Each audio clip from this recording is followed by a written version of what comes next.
People pay good money to see this movie. When they go out to a theater, they want cold sodas, hot popcorn, and no monsters in the projection booth. Everyone pretend podcasting isn't boring. Turn it off.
Go to bed, little father.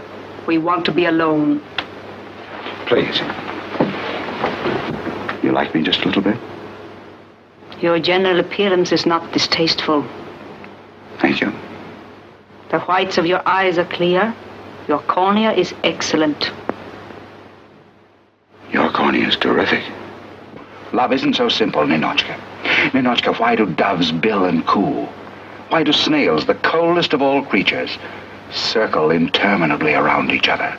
Why do moths fly hundreds of miles to find their mates? Why do flowers slowly open their petals? Oh, Ninotchka, surely you feel some slight symptom of the divine passion. A general warmth in the palms of your hands. A strange heaviness in your limbs. A burning of the lips that isn't thirst, but something 1,000 times more tantalizing, more exalting than thirst. You're very talkative.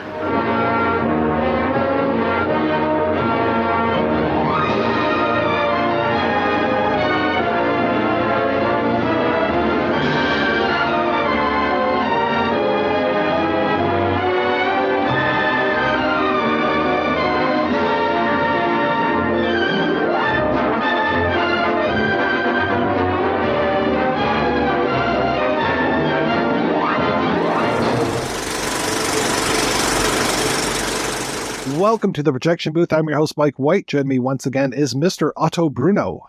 Hey, Mike. How you doing? Hey, Robert. Also back in the booth is Mr. Robert Bellissimo. Hello, comrades. On this episode, we are looking at Ernst Lubitch's 1939 film Ninotchka, written by Charles Brackett, Billy Wilder, Walter Reisch, and based loosely on a story by Melchior Lengyel. The film stars Greta Garbo as the titular Ninotchka, a stern Soviet sent to Paris to supervise the sale of jewels seized from a Russian noblewoman, Grand Duchess Swana. It's a bit of a Pygmalion story as Ninotchka learns to embrace the decadent ways of the West. We will be spoiling the film as we go along, so if you don't want anything ruined, turn off the show and come back after you've watched it. We will still be here. So, Otto, when was the first time you saw Ninotchka, and what did you think, sir? Well, I was thinking about that today because as a longtime listener of the Projection Booth, I know that you always ask that question first. I'm pretty positive that I came to Lubitsch through Wilder because I was and still am, a big Billy Wilder fan. And the first Wilder biography I read was by a guy named Maurice Zolotow. And I remember Wilder praising Lubitsch and it made me feel like, I got to see some of this guy's films. And I can't remember if the first film I saw was either Ninotchka or To Be or Not to Be. But I loved it. The first time I saw it, I think I've seen it now probably a dozen times or more. I think it's one of those great films because it should not really hold up today in some ways when you think about the screenplay. But like all great films, the more things have changed, the more this film somehow still seems to hold up and is still funny and trenchant. And it's got that trademark wittiness that you don't know if it really comes from Brackett or Wilder, or you don't know if it comes from Lubitsch, or in this case, you don't know if it comes from Walter Reisch, but you certainly know it when you hear it, and personally, I love it when I hear it, so I love this film. And Robert, how about yourself? This was a first viewing for me, so I watched it about a week and a half ago, and then I watched it again last night, and in general, I'm very new with Lubitsch, so I had only seen Shop Around the Corner and a couple of others before, but it's been such a treat just going through his filmography because he is such a good filmmaker and the writing is just brilliant, and they're so thought-provoking at the same time, particularly this one. So when I first saw this, I really enjoyed it, and it really at the same time left me in a good way perplexed, because I thought, well, what is he really getting at here? Is this a total embrace of capitalism and a satire against communism? Or is it about a satire making fun of both sides of these political views, or, with a love story at the center of it? What are we getting at here? And I found myself the other night after watching it again, not even being able to sleep because I was just wrestling with all of these themes. And sometimes when I've been watching these Lubitsch films, he hits on so many different tones, like in To Be or Not to Be, for example. And I think, how can this work? But yet he makes it work. And that's just brilliance of his writing and that he's particularly this one. And he's so daring and so smart and so emotional and powerful at the same time. I just loved it. I thought the performances were great. I really think it's an underrated. Never even heard of it before I looked at your list last year, Mike, and something attracted me to it. Never even heard of it. So hopefully more people are going to be talking about this film, because I think, like Otto said, I think it holds up well. Was it really ironic that you guys were just on the Rules of the Game episode, another film from 1939 and another film that required a title card to go up before it to say, hey, things have changed since we shot this film. We have been plunged into World War, and this one, we put on the title card right before release, as opposed to with Rules of the Game, they put it on several years later when the film was being restored. And hey, this has nothing to do with World War II, wink, wink, kind of a thing. And this one, they're very much, hey, this was before World War II broke out, so we can set this movie in Paris. We can talk about the Russians and Germans not getting along. There's a very pointed moment in here about that. So, yeah, it's really kind of neat that we're talking about this other 39 film. Also a comedy. I think Rules of the Game is a little bit more serious, but has definite comedic moments. But this one, it's neat because it's not a screwball comedy. I would say it's more a comedy of manners. And it's really got characters that I don't think that I would like them in another circumstance, especially the Melvin Douglas character, where he's this kept man, and he's talking with the Duchess Swana at the beginning about this, what is it, a platinum watch with diamond numbers on it. And he's just like basically her lapdog. And did I do a good enough job that I get to have this thing? Why didn't you come last night? Darling, I was looking after your interests. Oh, did you win? We can forget horse racing, roulette, and everything. Our worries are over. You remember the platinum watch with the diamond numbers? You'll be in a position to give it to me now. Oh, darling, you're so good to me. We can be rich if you say the word. I had dinner with the Guizos last night. Oh, those awful newspaper people. You'd be surprised how many nice people dined with the Guizos. What a gruesome proof of the power of the Now, press. listen, Swan. I sold Monsieur Guizot the idea of publishing your memoirs in the Gazette Parisienne. What? The life and loves of the Grand Duchess Swana of Russia. Oh, Leon. But, darling, we won't have to worry about our future if you're willing to raffle off your past. He's not somebody that I would find appealing, but he very quickly becomes a compelling person in this. And same thing with Ninotchka. It takes us a while for her to show up in the story, but when she does, so cold, but so hilarious. Just the dourness that Greta Garbo presents. And I think this might be one of the few Greta Garbo movies I've seen. I know I saw Queen Christine, but I don't think I've seen too many other Garbo films. You're right about the Melvin Douglas character. He really is a sleazeball. When we are first introduced to him, he, throughout the course of the film, as you described, Garbo coming onto the scene as this very dour, humorless cog in the machine of society, as she says. He actually changes her and breaks her shell ultimately through laughter. But she changes him because he surprises himself by actually falling in love with a woman, as opposed to just using a woman for whatever he can get out of her. And that's kind of the interesting aspect of his transformation, is that his business, he was a gigolo, so his business was love and getting women to fall in love with him and support him.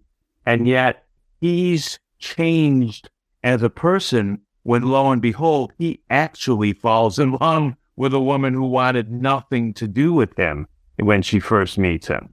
So I thought that was pretty funny. I totally agree with that, which I found so fascinating when those changes come, because they seem to both change in that exact same scene in the diner where he falls off his chair. And that's when we begin to see her laughing. And first time, Garbo laughs. The first time we see her crack a smile is in that scene when she cracks up. And there's a huge change from him because he's such a con man and a performer and confident with the ladies and expecting that his charms and his wit and his, bourgeois status is going to win people over. And it does not work on this woman.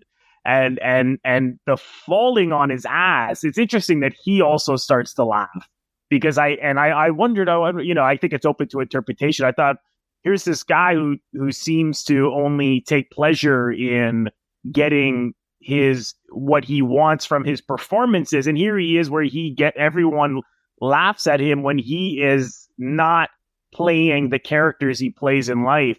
And I thought the fact that he laughs and she's laughing is so interesting, because now she's falling for him. She's beginning to see some good things about the West and capitalism. And he is now starting to let go of all those characters he plays. And then we start to see that great scene with the butler right after, where, he finds the Karl Marx book in his diner. So I was fascinated by that, just in terms of how their relationship developed. And of course, how that also played into them seeing their own politics in a different light as well. So there's just so much to this film. You could just talk about it endlessly. But that was the major scene for me, was that diner scene. I don't know if that's where you guys found that was a huge turning point. Between that and the champagne, which really loosens her as well. And I'm trying to remember where the revelation that she bought that hat comes in, because that's a major thing, because that's such a mark of Western decadence, this ridiculous hat. And I like how hats signal that the 3 Soviet emissaries are changing, because they're wearing those very, Soviet style hats. And then next thing you know, they're wearing top hats and bowlers. But going back to that whole thing of Melvin Douglas's seduction of Ninotchka, it is so important that he doesn't know who she is, and that he hasn't found out that the extra emissary that is being sent along is a woman, has no idea that it's her, and that he just hears her talking and he's like, oh, I love Russians, and just kind of goes from there. And then she becomes that challenge to him to make her laugh, to break that facade, but not aggressive. It's not like this is he's not some sort of pickup artist, like he doesn't start negging her or anything. He's a sleazeball, but he's not that big of a sleazeball. And then, like you said, he changes just as fast as she changes. And yeah, that he's reading Marx all of a sudden, and then starts talking to his butler, like, don't you ever, get sick of this? And he is smitten initially by her total indifference to him. And she plays it so well, just that dourness. And And I also love that she is making great points, too, when she comes in and sees her comrades and they're in this luxurious royal suite. And she starts talking about, how much does this cost a day? And, well, first she says a week. And they're like, no, a day, 2,000 francs a day. And she's like, a cow costs 2,000 francs. If I stay here for a week, that's 7 cows, just to relate that into regular terms. And then you think about that, like for you and me and Otto, for just like, well, gosh, I couldn't stay someplace that costs that much, and to look around at these rooms and just see how luxurious they are. And plus they get 2 rooms because she gets the royal suite and then they get put into another room, or they take another room to give the comrade her own space. And because they, of course, take that big room because it's the only place that has a safe big enough for all of those jewels. And that whole thing, too, of the jewels being seized by Russia. And really, the Countess, she really has dibs on those jewels. Those are her jewels passed down to her from her mother, from her grandmother. But by the end of the film, you're just like, no, those belong to the Soviet people. But they were paid for by the blood of the people. I would disagree a little bit, and maybe Mike, maybe you agree with Robert, but I disagree. I don't believe that this film comes down on the side of capitalism. In fact, no. What I love about this film is that balance in terms of all this, because there is more than enough satire and criticism to go around for communism, capitalism, and the aristocracy in this film. And all of them get punctured in this script at some point or another. I mean, when they meet her at the train station and they ask her, how are things in Moscow? And she says, the last mass trials were a great success. There are going to be fewer but better Russians. That's an amazing laugh line that's not funny at all. I mean, you're talking about killing people, and it's a laugh line. So, I mean, that's attacking, that whole Bolshevik ideal, the revolution. But my favorite puncture at capitalism is when you have the middleman jeweler in looking at the jewels, and he's lowballing them on what he's willing to give them. And he says something like, I'm going to lose money on it myself. And the wife says, capitalistic methods, they accumulate millions while taking loss after loss. That literally is the exact same as what we're told about. What is the thing that the Duchess makes some bitchy remark to Greta Garbo in the restaurant when is that what they're wearing in Moscow this year? And Garbo says, no, last year. And she says, before the revolution, we wouldn't have been able to wear an off-the-shoulder gown because we had to cover up the lash marks, commissars. And the lady says, yes, I don't know why we ever let them use those lashes when their guns were so much more effective. Yeah, that was great. I think the great thing about this film is that every side is attacked.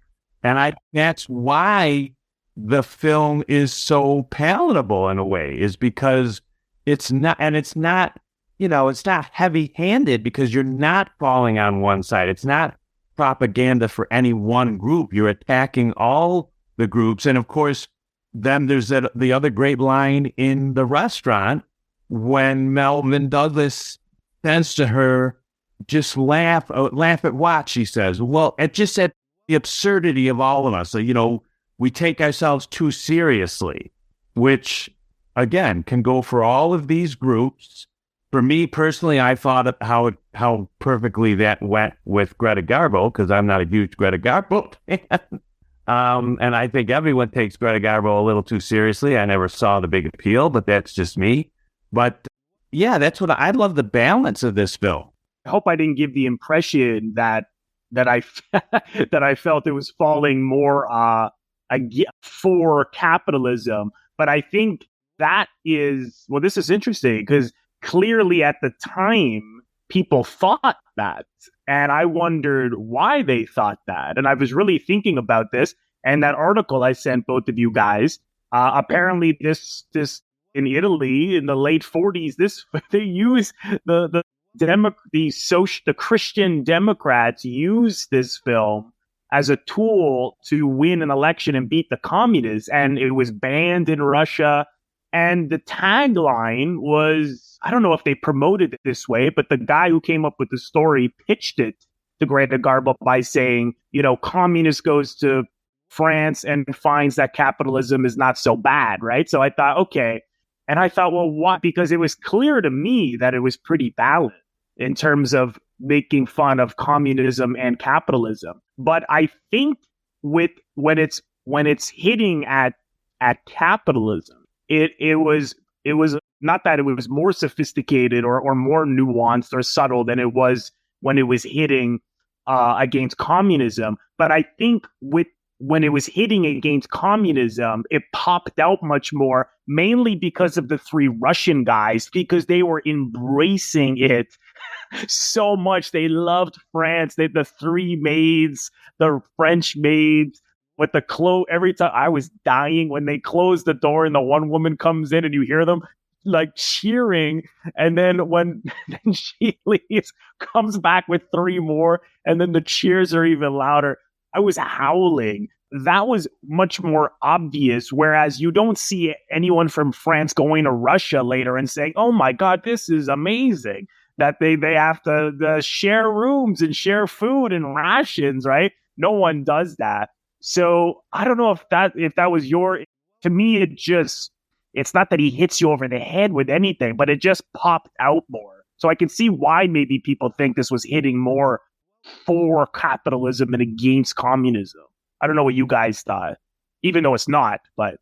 Well, it's interesting because at this time, 1939, before the Soviets and Germans sign a pact of, I think it was a non-aggression pact, obviously Germany's going to turn on them and invade them later on, much to their mistake.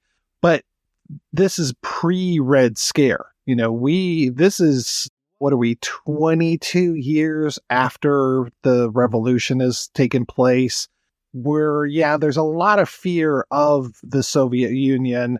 There's a lot of sympathy for the Soviet Union. There's a lot of people, and I'm talking especially in Hollywood, that were very pro-Soviet, pro-communist, and just really thought that was the way to go. And I'm not saying that that's wrong or anything, but this is pre-McCarthyism. This is pre-Hollywood 10, all of these kind of things. So this point in history, it's not okay to like the Soviet Union necessarily, but it's definitely much more embraced than it would be even 5 years, 7 years, 10 years after this. This is obviously pre-Malta, Stalin sitting down with Churchill and FDR. And we already know that Stalin isn't the best guy in the world, but I don't think we know the horrors of Stalinism as much as we would later on and find out a lot more about that. But it was interesting that we could have jokes about Russians. This is way before, my father was a communist type of propaganda movies from the United States, where we're just like, oh my God, it's invasion of the body snatchers. They're going to come in and take our freedoms and we're all going to be automatons kind of thing. Like here, the Russians have a sense of humor. Those three Russian delegates are amazing. Oh my God, they're so funny. And they were all regulars of Lubitsch, and then they became regulars of Wilder as well. I mean, especially Felix Bressart, who plays probably the most prominent of the three guys. He's so good. I love him so much. Bressart is the guy who, in this film, I think of the three, he is sort of the most poignant. And of course, he plays that part in The Shop Around the Corner. Oh my God, you love him in that film. No, Bressart is one of my all-time favorites. But the interesting thing though, Robert made a great point about those three guys, which I didn't really think about. But the fact is that those three guys embrace the decadence. She never embraces the decadence, but she will give in to the point that, oh, maybe there is a reason to maybe loosen up a little bit, once she falls in love with Leon and all that. But even when she goes back to Russia, she is still sort of, for lack of a better term, towing the party line. Tells her roommate, oh, you missed a great parade and all this stuff. And she tell them, oh, don't say that or don't say this. We're still, She called the parade inspirational.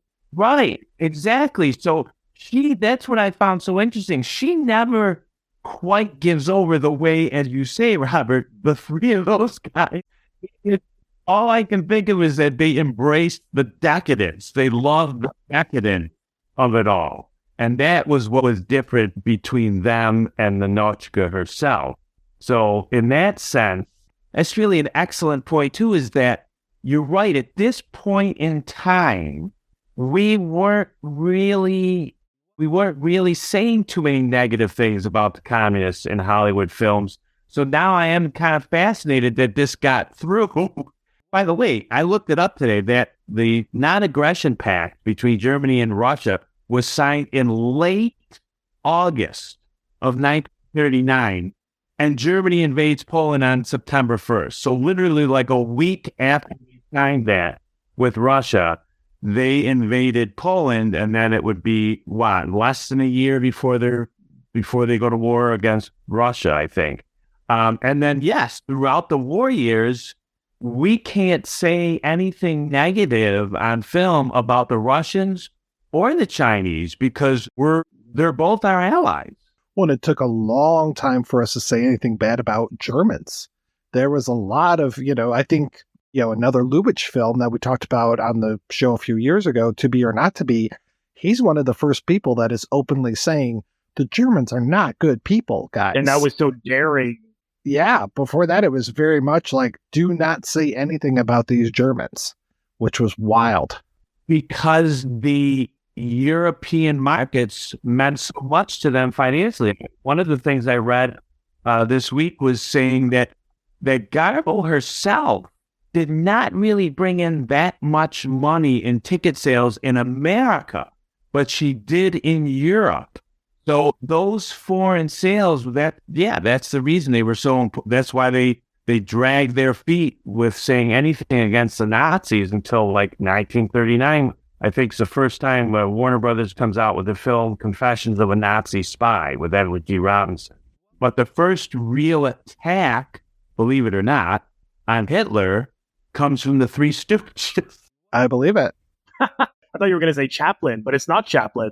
The Three Stooges did parody of Hitler right before Chaplin thing came out. A few months before. Theirs was obviously a Columbia short. It wasn't a feature, but yeah, that's really a great point that this, now that I think about it, that they kind of criticized Russia as much as they did in this picture. And of course, the not so funny thing is that all these screenwriters and directors and everybody were kind of told by the studios to make these pro-Russian and pro-Chinese films during the war. And then these are the exact same people who are then called up in front of them for saying, oh, you were spreading this communist propaganda. What a 360. Unbelievable. Sorry, 180 actually. I always get those. I mean, imagine just 2 years prior to this, there was a film with Claudette Colbert and Charles Boyer, Tovarich, which is obviously comrade or friend in Russian, based on a play, and Litvak was the director. I mean, we were fine with Russia at this time. We were just, oh yeah, sure, we'll make this comedy about Russia, and we'll make this comedy about this Russian lady, Ninotchka. And you've got Lubitsch and Wilder, and I'm not sure about Brackett or anybody else, but at least those two have fled from Nazi Germany. They saw the writing on the wall, and so many of these... Walter Reisch did as well. And they all see the handwriting on the wall, and they're just like, we have to get the heck out of here. And then, there's that nice little jab against Germany in here when they're trying to find this new comrade who's coming to join them. And they're waiting there on the train platform, and they think, oh, it's this guy. And he walks up to somebody and says, Heil Hitler. And they're like, oh, no, not him. Rosard says, definitely not. That was brilliant. Even the way he said, he's like, that's not him. But that earlier point you both brought up, which I thought when I was watching this, I thought, oh my God, this is why this film is still holds up so well. When the middleman was negotiating the purchase of the jewels, and he talks about, well, we have to make all these losses. It's just gonna be a loss for us. And the other guys say, again, talking about capitalist methods, they, accumulate wealth by having all these losses. And right now, even in, with inflation the way it is, and in the grocery store chains making, billions, even here in Canada, the government questioned the CEOs of a number of these grocery chains. And that is exactly what they went through their spreadsheet of their quote unquote losses. We spent this, we spent that, this cost this much more, they went, and then they're like, well, look at how much money we're spending. And one of the politicians was like, well, how much profit is too much profit? Like, your profit margins you can't say that you're losing when your profits are like millions more. But that's what they do. And so I thought, wow, he really got to the core of that method in that. And he makes it so funny at the same time, which is the genius of the humor, because they're not just comedic bits. They say so much about what the people are thinking and what their personality is, even down to the porter when she gets off the train and she's, why does this guy have to take my bag? Well, that's his job. And she's like, well, this is a social injustice. And then he says, well, it depends on the tip. And I thought, here's this guy who had, maybe 5-6 lines in that whole exchange.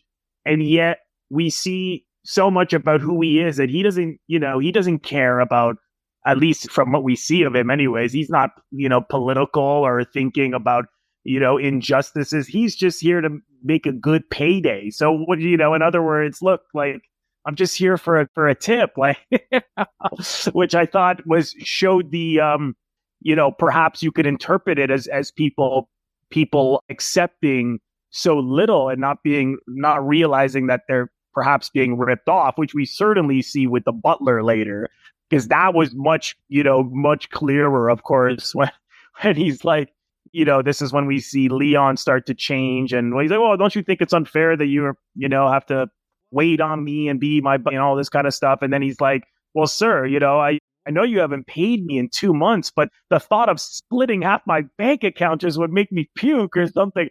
And I just thought, again, just the lies that people are fed, and they begin to believe that they're not worthy of anything more, even though they're working full time or what have you. And we see that all the time. I mean, people, just unfortunately are misguided, right? So I thought he just, in even those little supporting roles, everybody said so much about what they believed in the smallest of parts, which was, again, the writing is just brilliant. I love when she first meets the butler and she says, Is this what you call the butler? Yes. Good evening, comrade. This man is very old. You shouldn't make him work. He takes good care of that. He looks sad. Do you whip him? No, but the mere thought makes my mouth water. The day will come when you'll be free. Go to bed, little father. We want to be alone. This is a kind of film where I want to write down all the lines. Like, particularly if you're going to review it, I'm like, I want to mention this. I want to mention that. But then I'm like, well, then I'm just going to be doing lines.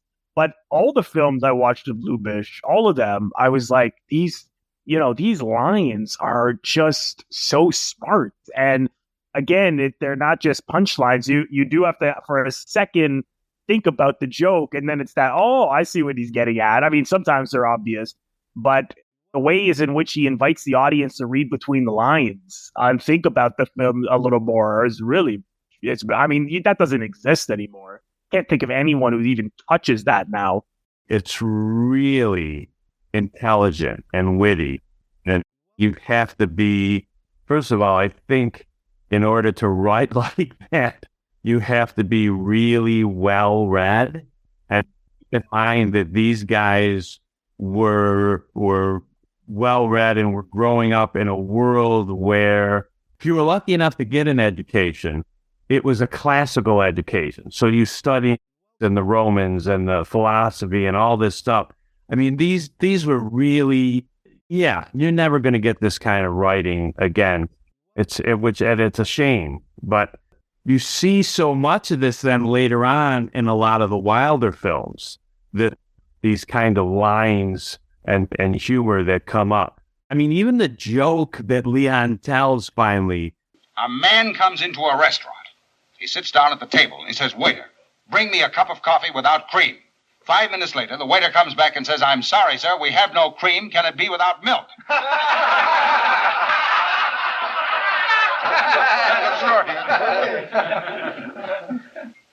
So you don't think that's funny? No. It seemed funny to me when I first heard it. Maybe the trouble isn't with the joke. Maybe it's with you. I don't think so. I had to look it up. I was like, well, what does that mean? And I know that I shared that, or I did just a shout out to Aaron Schuster, who wrote this great review of this film. And he explains it, and people have different interpretations about it, about what that joke means. So I don't know what you guys thought it meant. I had a sort of somewhat of a variation on it, but it's not like a cut and dry joke.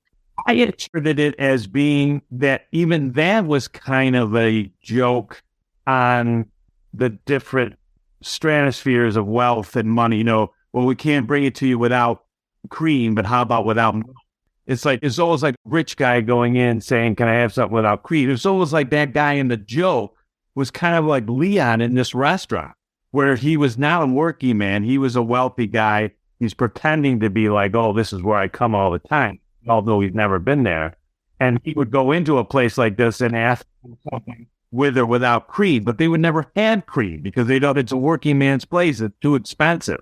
So it was all right if we bring it without milk. I mean, and I took that also. I assumed that was why it was so funny, because all the working men behind them laugh at it. It's interesting. Wilder said somewhere, I think I have the exact quote somewhere, about how Lubitsch. Oh, by the way, I don't know if you guys saw this in the readings, but all three of these guys, Brackett, Wilder, and Reisch, wanted Lubitsch's name on the film. They wanted him credited as a writer. And the studio and the Writers Guild, which was just starting at that point, would not allow it. But think about what that means if you have the three writers who are saying, "Oh, the director really deserves credit on this too." Oh, yeah. When usually it's the other way around, where there's a lot of infighting. And I know, Mike, you read the book, The Brother Mankiewicz, because I listened to the writer on your show, because I had her on as well. And that happened to Joe Mankiewicz all the time. There was arguments, they had to take it to the union. And then apparently, I think the rules used to be, I don't know what it's like now, but you could not direct and be the co-writer or the sole writer or something like that. I'm probably not getting that exactly right. But anyways, there was always a lot of arguing. But you're right, Otto. Could you imagine like all these writers being like, put the director's name on the thing? And Wilder said they would come up with an ending, and Lubitsch would look at it, and they thought they came up with this great ending for a scene, and then he would top it. And they did resent it because it was so good. It was a whole thing of one-upsmanship for these writers. No, this is funnier. No, this is fun. And just, it's not like these modern comedies where, we'll just leave in every single line. No, you have to pick the best one and go with that. And yeah, exactly. And they're fighting about which joke lands best. And that's what we're getting is and I know I'm making a pun here, a cream of the crop as far as this writing goes. And apparently the stuff in the third act, when they go back to Russia, a lot of that was Lubitsch and actually pulling from his experience being in Russia, because he went there for, I think it was 19 days or something before he left, and did not have a good time in Russia when he went there. And a lot of the whole things of, multiple people living in the same place and not being able to trust your neighbors, and just some of these things came from his experience, and was able to inject that into the film, which I thought was great. Apparently the couple he stayed with when he went to Russia did not appreciate him putting that stuff in. Well, I'm not surprised. I'm not surprised about that.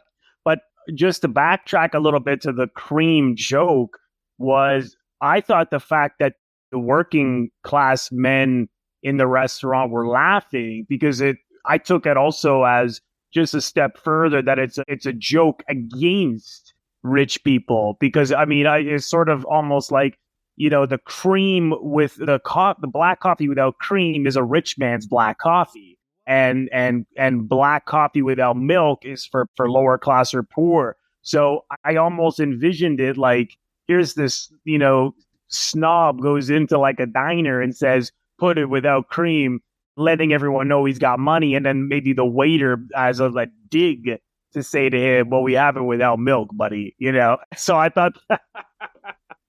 Yeah. Well, whether the waiter does it on purpose or not, it's definitely a joke. But of the joke, definitely the rich guy was assumed. Yeah. For sure. It's funny that Leon even knew that, but because he's like this aristocrat. And what I also thought was interesting about Leon was that off the top, I thought, well, maybe he's broke because he's talking about getting rich off her memoir. And then I'm like, he's not broke.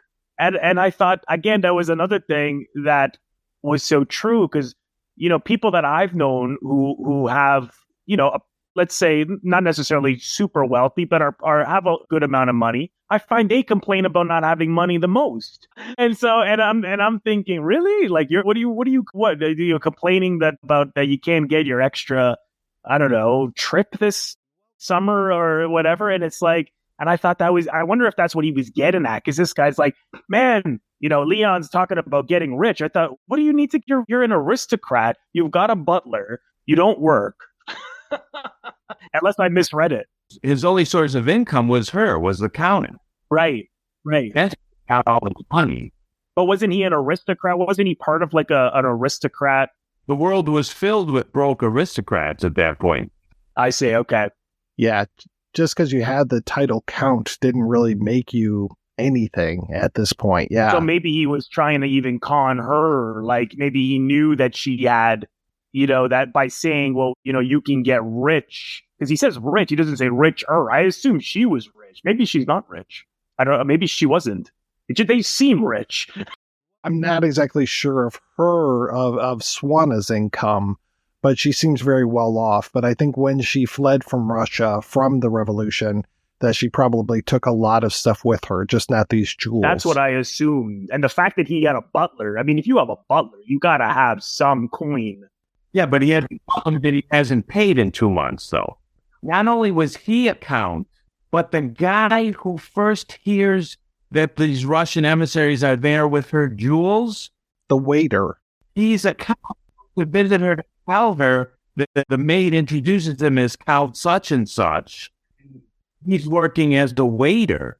So, yeah, Leon doesn't have any money except... Oh, that's right. That's so interesting, isn't it? I mean, there's so many details in this film, like kind of like with the rules of the game. Not that same kind of a film, but you have to see it again and again because we have a thick plot. We have so many characters, and there's so many details, so many points of views that you'd have to see it. I mean, you'd have to see it. It's like we said, you've seen it once, you haven't seen it. You have to have seen it at least twice. So I had a very different experience the second time. So the third, I'm sure I'll have another different one. I've seen that waiter / count described as a white Russian before, not the drink, obviously. And I don't think, because there's different terms for white Russians, and one of them is people that live not necessarily in Russia, but more in Poland and Moldavia and these kind of things. But I think that in this case, they're talking about the white movement, the whole thing of the anti-communist or anti-Bolshevik people that were kind of counter-revolutionaries to the revolutionary movement. And I think that's why a lot of white Russians moved out of Russia, is because they were on the wrong side of the revolution, so to speak.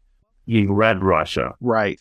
Yeah, and I don't think it's any coincidence that Leon, the Melvin Douglas character, is named Leon, as in Leon Trotsky. I think it's very pointed that Leon is a great name for this character.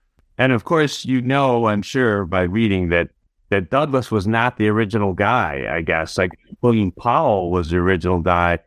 Then he got sick. And then Lubitsch went to Cooper, who turned it down.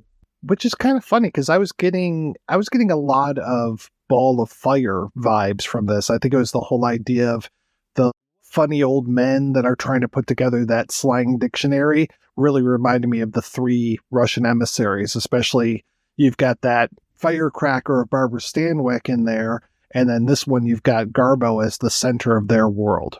I haven't seen that one. What's it called? Ball of Fire? Yeah, that was Howard Hawks directed, so just 2 years after this. I love Ball of Fire, and I love this movie, but I did not make that connection, but that's interesting.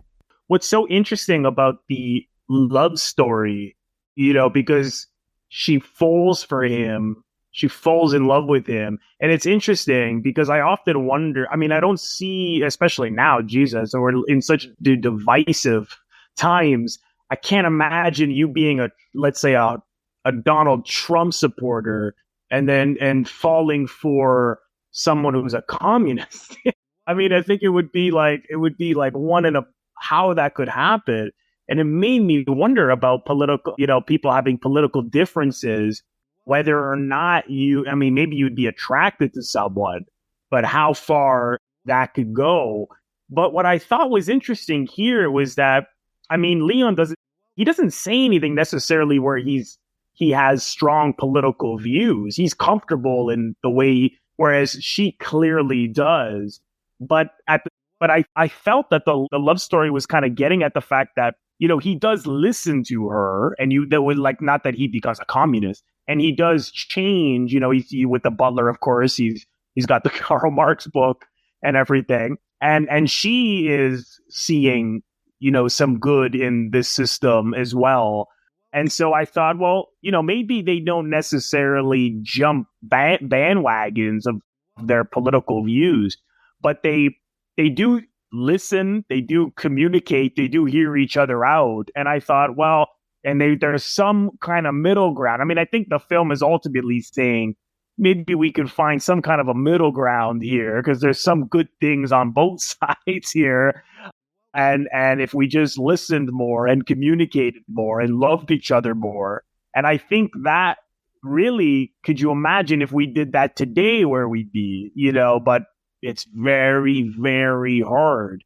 So, because I thought, well, there's got something to this love story. It's not just a love story plopped in the middle of these making fun of politics. I really saw it as embracing something about human communication, as well as, let's all hear each other out. We all have different opinions. We don't have to cut each other's heads off because we don't agree. I don't know what you guys thought. Yeah, I definitely see them learning from each other and kind of coming to a shared appreciation. And I think, not to be flip about it, but I think it's that kind of love conquers all type thing. Just, it doesn't matter what your politics are. Once you've got that attraction, you've got that attraction. And they oh my God, the scene where she's feeling guilty about enjoying herself so much, and then they put her up against the wall and shoot her. Oh, I love he puts the blindfold on her, and the way he lifts up the blindfold and kisses her, and then uses the cork from the champagne as the shot, and the way she collapses down to the ground. That is a brilliant, brilliant scene. So well done. Because of my personality and my personal beliefs, her line, "No one can be so happy without being punished," is one of my favorites in the film. Brilliant line. I felt that Melvyn Douglas's Leon was pretty much apolitical. I don't think he gave a rat's ass about politics at all. All he cared about was his own carnal pleasures and that's it. That's all he was really interested in. And he was thrown off by the fact that he fell in love with it. Like he never would have conceived of actually falling in love with anybody, because it wouldn't have served his purposes in any way. And his purposes was just to have a good time. I imagine if he had to choose, though, if he had to be put in a political situation where, will you go to Russia or will you stay here? If you had to go to Russia, I think, that he certainly, I think people, even if people are not political, they're subconsciously, have views that they may not necessarily be aware of, where if push comes to shove, I'm sure he'd be like, well, I'm not embracing communism. But at the same time, I just felt that she does get through to him a little bit. She does. She does get the wheels spinning in his mind about what she's all about, politically speaking. Supposedly, the original script, he has a business deal that falls through, and he turns to the bottle and becomes a drunkard. And at the end of the film, he goes back to Russia with her. That was the initial screenplay, which got completely changed by Brackett, Wilder, and Reisch. But that was the original screenplay by Berman and I can't remember the other guy's name. S.N. Berman and somebody else who were originally assigned screenplay. And Lubitsch came in and he didn't really like what they had. So Lubitsch went and hired Reisch to come in and help him rewrite their script. And then even after they did their draft of it, the two of them did their draft of it, then he told MGM that he wanted them to borrow on loan from Paramount, Brackett and Wilder. And Brackett and Wilder came over, and according to Billy Wilder, they had everything pretty much done, but they were still having trouble with the setup of the film, the first 20 minutes. And he said, and Wilder said Lubitsch used to do this all the time, where he'd go into the toilet and then he'd come out of the toilet and he said, I got it. He said, it's the hat. The hat. She sees the hat when she comes in. She makes that comment about the hat, about who would make their women wear this. It won't be long now, comrades, because this civilization is so pathetic if this is what they want their women wearing. And then she, of course, succumbs to that hat, the frivolity of it later on. So really, yeah, apparently from what the original draft was, what it ended up being was, as we said earlier, a complete 180, a totally different story. Well, what was so interesting about that hat was it wasn't a simple symbol like the top hats were. And he even has the shot of those guys' hats on the hat rack, and then it dissolves to the top hats, and then like it's such a rich guy's hat.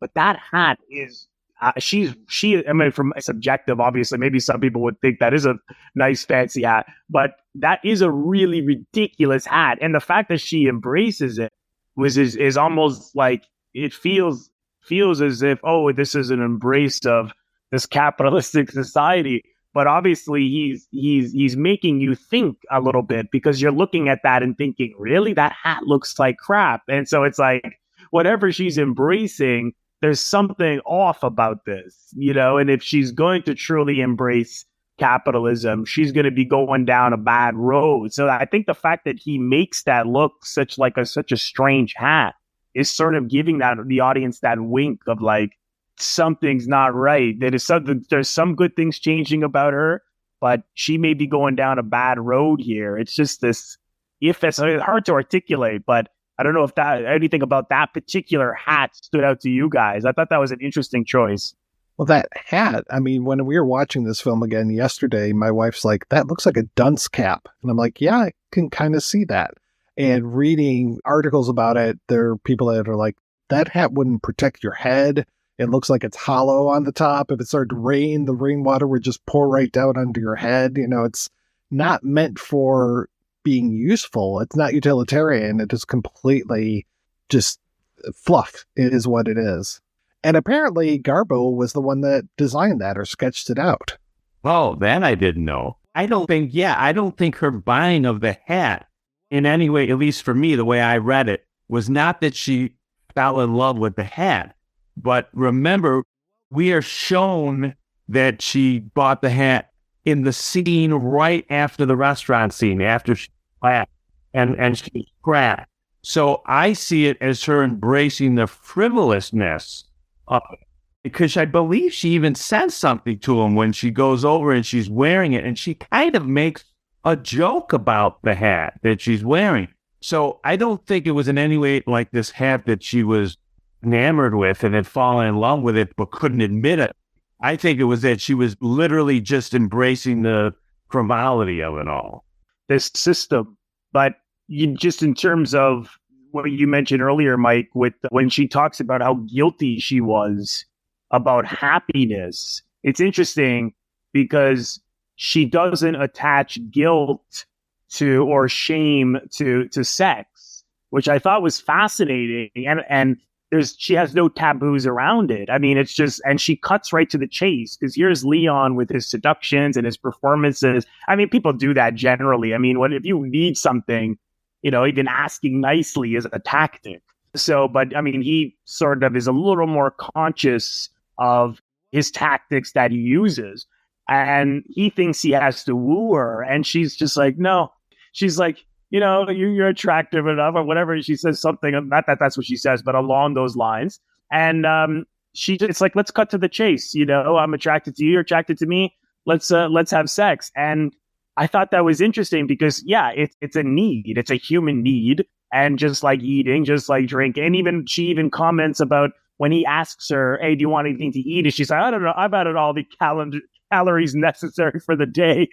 And apparently, I forget who was, I don't know if it was Lenin who said, well, about sex, like sex it's like drinking of water. It's like it's a necessity.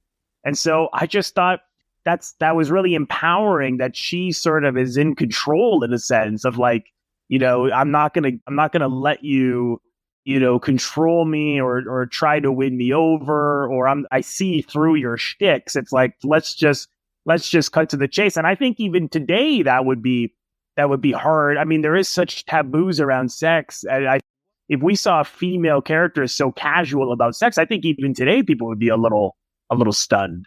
It's not, in the 60s and 70s, things got a little casual about sex. And then the 80s came around and everyone couldn't look at it.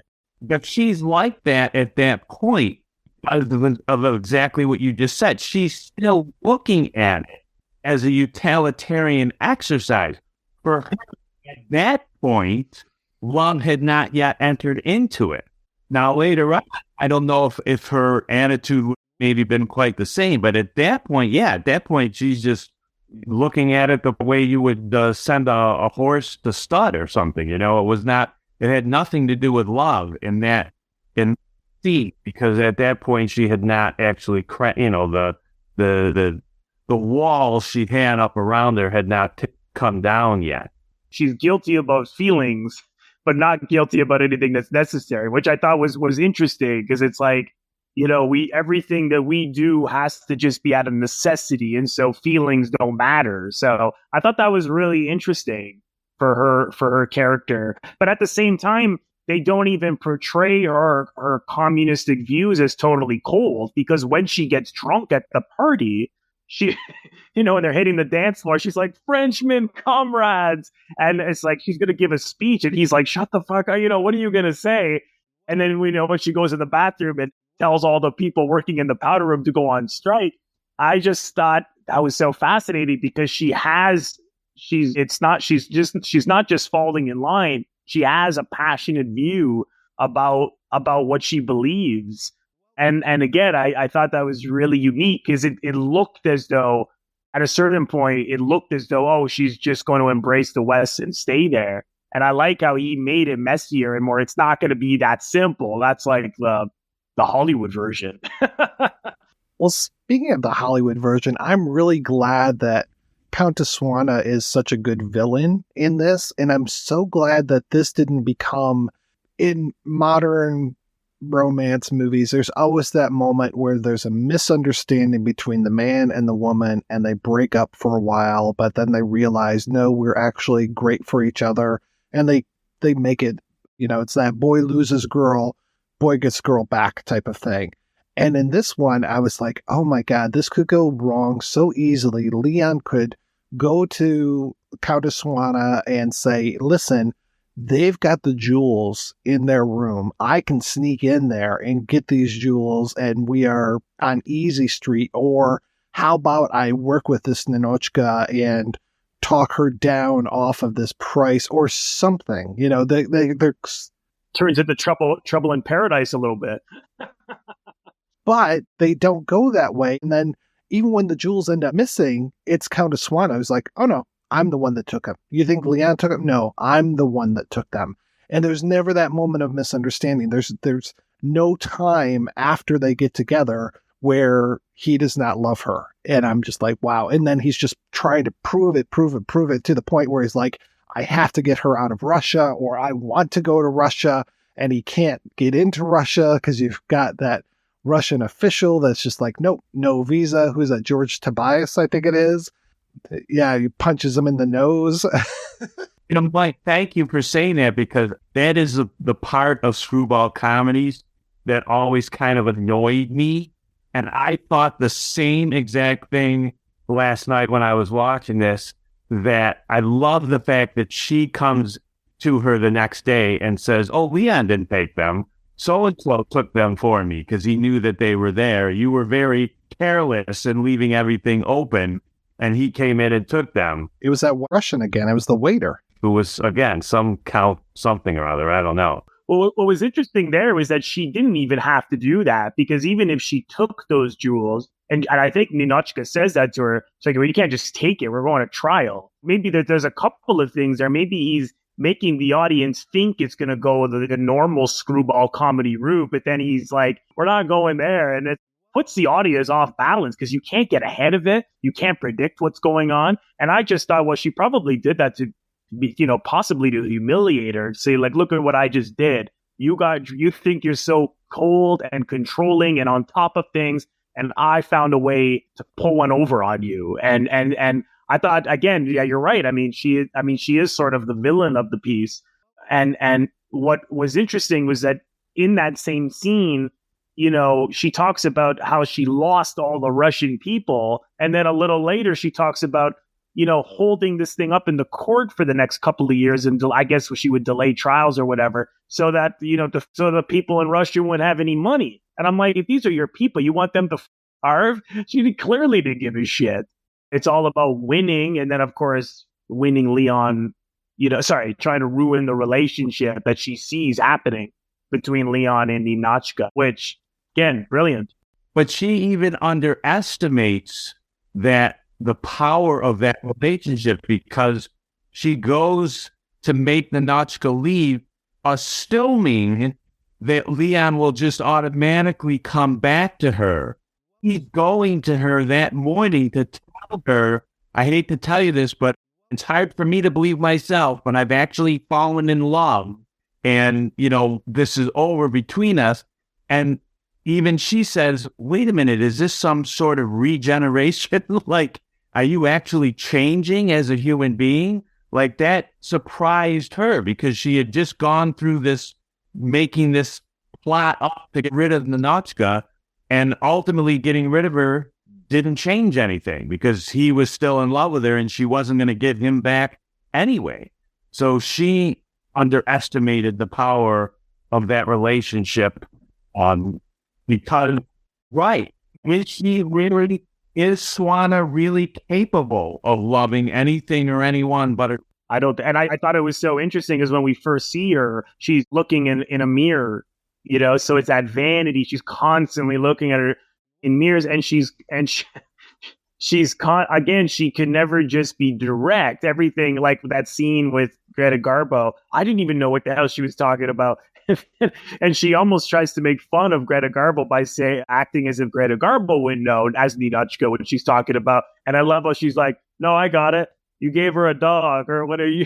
Billion, we can be proud of our Punchy. He had a triumph at the dog show. He won another blue ribbon and bit the judge. I bought him the loveliest little sweater as a reward. You should see him strutting down the street in it. He looks like a little boulevardier. You see, Count Dalgo gave me Punchy for my birthday.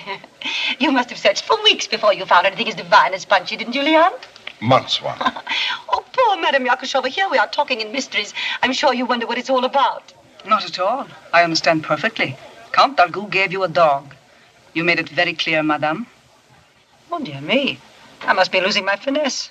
That's the genius of his writing. It's never just explicit. People are never just like, that's where it becomes soap, right? Where people just say what's exactly on their mind, and everyone's exactly explicit with what they mean. And he makes everything passive aggressive. And people are like that in life. We never just say, we don't necessarily know what we feel or what we mean. So some subconscious often. So that really stood out to me just in that scene. I thought, wow. I love the way that they play around with Garbo and her persona at this point, because Garbo, I know, Otto, you said you weren't a big fan of hers. I have only seen like I said, Queen Christina, and then The Joyless Street, and I think maybe that's it. And she was huge. She was major star, and I love that her famous line.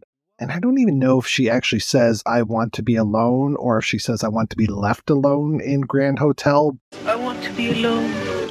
We want to be alone. But one day I shall find myself alone. I want to be alone. I shall probably be quite alone. Maybe you'd rather be alone. We were afraid you might be getting pretty lonely. You seem so lonely, Yvonne. No more than usual. I just want to be alone. You want to be alone, comrade? No. But that became like the Play It Again Sam for Greta Garbo. And in this movie, there's at least 2 times where she talks about being alone. And especially when there's the butler, there's Melvin Douglas, there's her. And she's like, "We want to be alone." And I'm just like, okay, they're totally playing up into her persona here, which is great. And just, I think you guys mentioned it before. The first time that she talked in movies, when sound came in, the tagline for the movie was "Garbo speaks," Garbo talks. And this one, it was "Garbo laughs." And they had that before they even wrote the script. They're just like, this is how we're going to sell this movie. This was the tagline that inspired a great work of art. And what a laugh, too. I mean, her face, I thought she was incredible in this. And when she's cold, she's just dead cold. And when she laughs, she beams. I mean, she just looked like another person. I thought her behavior, it was just night and day, and it was so perfect for this part. So again, I could only go by this film. I know, Otto, you said you weren't too crazy about her, but I'd have to see her other movies. Because she was so celebrated. And one of the guys who came from Germany too, who had worked with her there, can't remember if it was Max Reinhardt's son or if it might have been Reisch. I can't remember who, but one of them even said all of her performances were pretty much one note. And this one stands out because of the fact. And by the way, I don't want us to leave this session without mentioning the fact, at least for me, I think it's significant that what changes her is laughter. And Mike said earlier about this, it sort of reminded you of Ball of Fire. And what I thought about last night when I was watching this again, because I hadn't seen it in a couple of years, was the connection with Sullivan's Travels, which was also 1941. It came 2 years after this. And that, of course, is the great Sturgis film where Joel McRae is basically playing Sturgis, this guy who has been making all these hit comedies, and he feels like he's his life because all he's doing is making comedies, and he wants to do this important, serious work. And he goes out to try to meet the real people. And then what he discovers is that what's most important to those real people and what they need more than anything other than money is laughter, is some lift their spirits. And I don't think it's an accident that what transforms her in this, even before love, is laughter. That's just how I'm reading it. But I totally agree. And I know in that article I read, he talks about just in terms of comedy is that, Leon thinks that he's funny because of his stories. But really what is funny is the surprise, right? The spontaneous, when people are not trying to do something, but when they happen organically. And so the fall is funny because it's so surprising. It's not because he fell on his ass. I mean, it is that for maybe the workers and maybe her to an extent, but also because it was just such a surprise. And I thought that was a really clever point. That, again, I wouldn't have looked at it that way. And of course, it's the double meaning of he falling in love, which must have been intentional. Yeah, there's a lot of intentionality in here. Just like when they go back to Russia and they are meeting back at Ninotchka's place where she lives with at least 2 other people. Plus they seem to have like a common bathroom. You've got the guy who's coming through and and they all have to stop talking when he comes through. But that whole thing of, we'll each bring an egg and we'll make an omelet. And then poor Buzhinov, his egg breaks. And then to read about, the Soviet, I can't remember the politician's name, who was just like, oh yeah, you can't make an omelet without breaking some eggs. Kaganovich is the guy's name. And I'm just like, okay, well, that's good. Yeah, in that case, it's breaking skulls, basically. You can't make a new country without breaking a few skulls, comrade. Sorry about that. So, like I said, the purges and all this, they were known, the fewer but stronger Russians, right? Fewer but better Russians there. But I can't believe we haven't talked about the fourth billed person in this movie, Bela Lugosi. I didn't even recognize him at first. Who's appeared for all of, isn't even on screen for 5 minutes? I don't even know. It's gotta be at 3 or 4 minute scene at most. That was wild. And because they talk about this Rezinin a lot throughout the entire thing. They're just like, oh, you want to talk to the guy that we sent last time? Well, you're going to have to talk to his widow. Just like Rezinin is not to be trifled with, but he loves Ninotchka when she comes in and she's done all of this work and has put together this huge report for him. And he's just like, how did you do this so quickly? And she's like, I do not need sleep. I don't know if I'm reading too much into this, but, they could kind of be playing off by that time, even at that point in 1939, he was Dracula. And what is Dracula? Dracula sucks the blood out of you. I figured that's why he was cast. The monster. And so I thought that kind of maybe played. I thought that was incredible casting with that.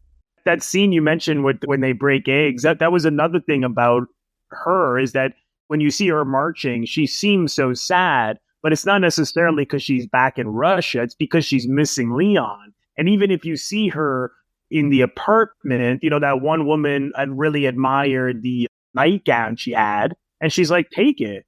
And which again was so that communist, I'm not attached to possessions. Go ahead and take it. And the same with the omelet, like you mentioned, Mike, when the one egg broke, she's like, hey, there's plenty over here. So even though she's crying at the end, and we hear, it was funny at the same time, we hear one guy snoring, one guy coughing because they're all in the same room. Again, it pops out as, oh, look at these ugly communists, look at the way they live, which is true. But at the same time, she's not crying about that. She's just crying because he's out of her life, which, man, the nuance is brilliant. The one joke, I don't know if it lands or not. It feels like because I read the screenplay and the movie ends, the three delegates, Ironov, Buzhinov, and Kopalsky, have gone to Turkey or Constantinople, and they're there. And they're getting in all this trouble, and Rezinin is like, you have to go save these guys again.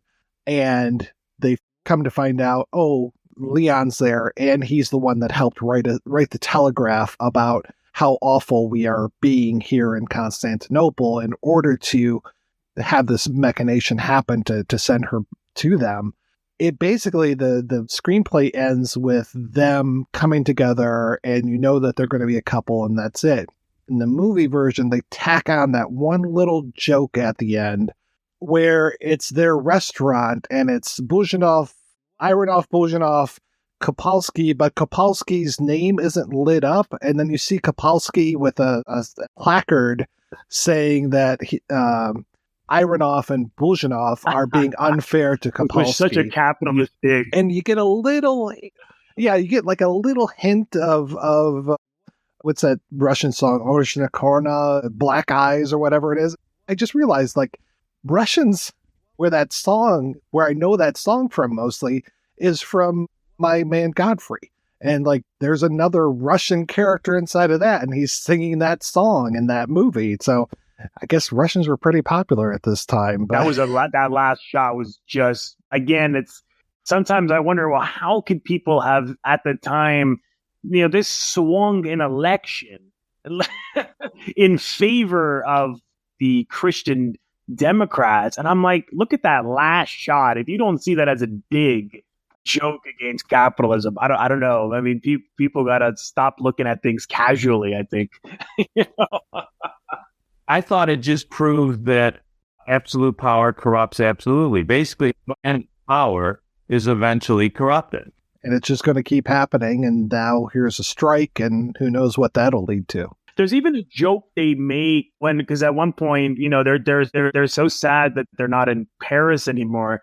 And when she gets them to look out the window, and one of the guys mentions seeing a bird that must be from France.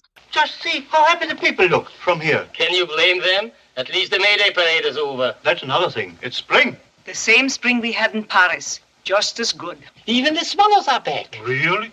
Yes, that's right. Maybe it's the same swallow we saw in Paris. Yes, it is Ninotchka. It is. He must have been in Paris. You can see it in his whole attitude. He just picked up a crumb of our black bread, shook his head and dropped it.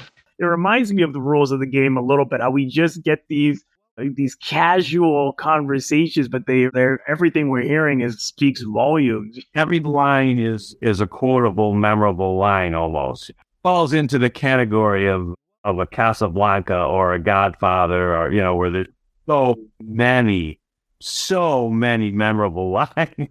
This came out in 1939. 1939 is one of those banner years for movies. People still talk about 1939 as being just this mark of the golden age of Hollywood. You know, Wizard of Oz, Gone with the Wind, Stagecoach, Mr. Smith Goes to Washington, Hunchback of Notre Dame, Oklahoma Kid. You know, just so many movies that we still talk about today. A lot of people, including Greta Garbo, were up for Oscars this year, and Gone with the Wind just wiped them out. It was one of those years like Silence of the Lambs or Everything Everywhere All at Once, where it just dominated the Oscars, and very few other films won apart from Gone with the Wind. Another year, the Oscars got it all wrong, which is every year. Imagine that. And remember that Cukor apparently was the guy who was originally supposed to direct this film, and he left because he wanted to direct Gone with the Wind. And then, as we all know, he got fired from Gone with the Wind because Gable was afraid of Cukor, who was known as a woman's director, that afraid he would give the picture to Lee, which it was going to be hers anyway. Cukor ended up directing, I believe, another great film from 1939 called The Women. Yeah, so apparently Cukor's one big contribution to this film was that he cast Ina Claire as Countess Swana. That was his choice, apparently. One thing that I noticed with the I mean, this is 39, so now we're in the when the production code became so strict post 35. And one thing I noticed was that even in his pre-code films, he always, like, they seem coded. Nothing was ever direct. For if you watch other pre-code films, they will say sex. It's blatant. And he always, like, he was pre-code. He was doing the coded dialogue before the writers had to do it. But that's part of his genius. That's probably why he succeeded so much even after 35. Wilder used to say that Lubitsch, rather than showing you 2 + 2 = 4, and rather than telling you 2 + 2 = 4, what he did was show you 2 + 2, and then he let the audience add it up in their mind. And Wilder said it was always obvious, but it was not stated outwardly. By doing so, not only was the humor more subtle and everything, but he also made the audience feel smarter. He made them better about themselves, like they were figuring these things out, even though he set it up so they would obviously figure. One of my favorite Wilder stories was when he told about the making of The 7-Year Itch, which he made from a Broadway play. And in the Broadway play, apparently, because I've never seen it done on stage, but in the play, the young girl and the married guy sleep together that one night. And of course, Hollywood wouldn't let Wilder do that in the film. And Wilder says in one of the books, he's like, I tried to do it because, you know, Wilder had in his office a sign that, would Lubitsch do it? What I wanted to do was I just begged them to let me show a picture of a woman's hairpin on the bed. To get the message across. All I wanted. Right. And they wouldn't let him do it. But he's like, that's what Lubitsch would have done because it was so subtle, but so obvious and simple, you know? Close the door. He was like the king of the closed doors, right? Two people go into a room, close the door, and then wait, you know, we're not saying anything's going on in there, but yet they totally are. Think of the off-screen action that you're not seeing, but you're imagining. I mean, even with the French maids in this film, I mean, I don't think anything happened physically, but when the one woman come out, she's kind of like, she looks a little disheveled. I'm like, disheveled, yeah. Jump her? And I was like, what the hell did they do? I love that. She comes back with the two other cigarette girls, and then when Ninotchka comes in, she's like, "You have been smoking too much." And you've been smoking a lot. That was brilliant. And just the way they cheered. Just the, yeah! Like, I was like, they're at a sporting arena. Like, it was hilarious. Before you see the three cigarette girls, they talk about it outside before they go in, saying that if you ring 3 times, they send up a French maid. And I think it's Sig Ruma says, let's go call 9 times or something. All right, guys, let's go ahead and take a break, and we'll be back with an interview with Joseph McBride, the author of the books Billy Wilder, Dancing on the Edge, and How Did Lubitsch Do It? And we'll be back with that right after these brief messages.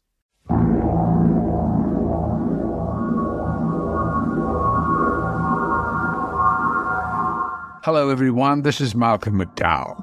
I just want to say that this is a request to listeners of the Projection Booth podcast to become patrons of the show via patreon.com, patreon.com/projection booth.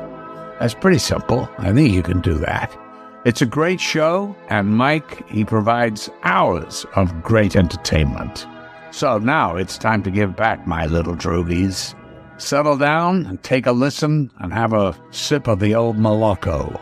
And then you'll be ready for a little of the old in-out, real horror show. Bye-bye.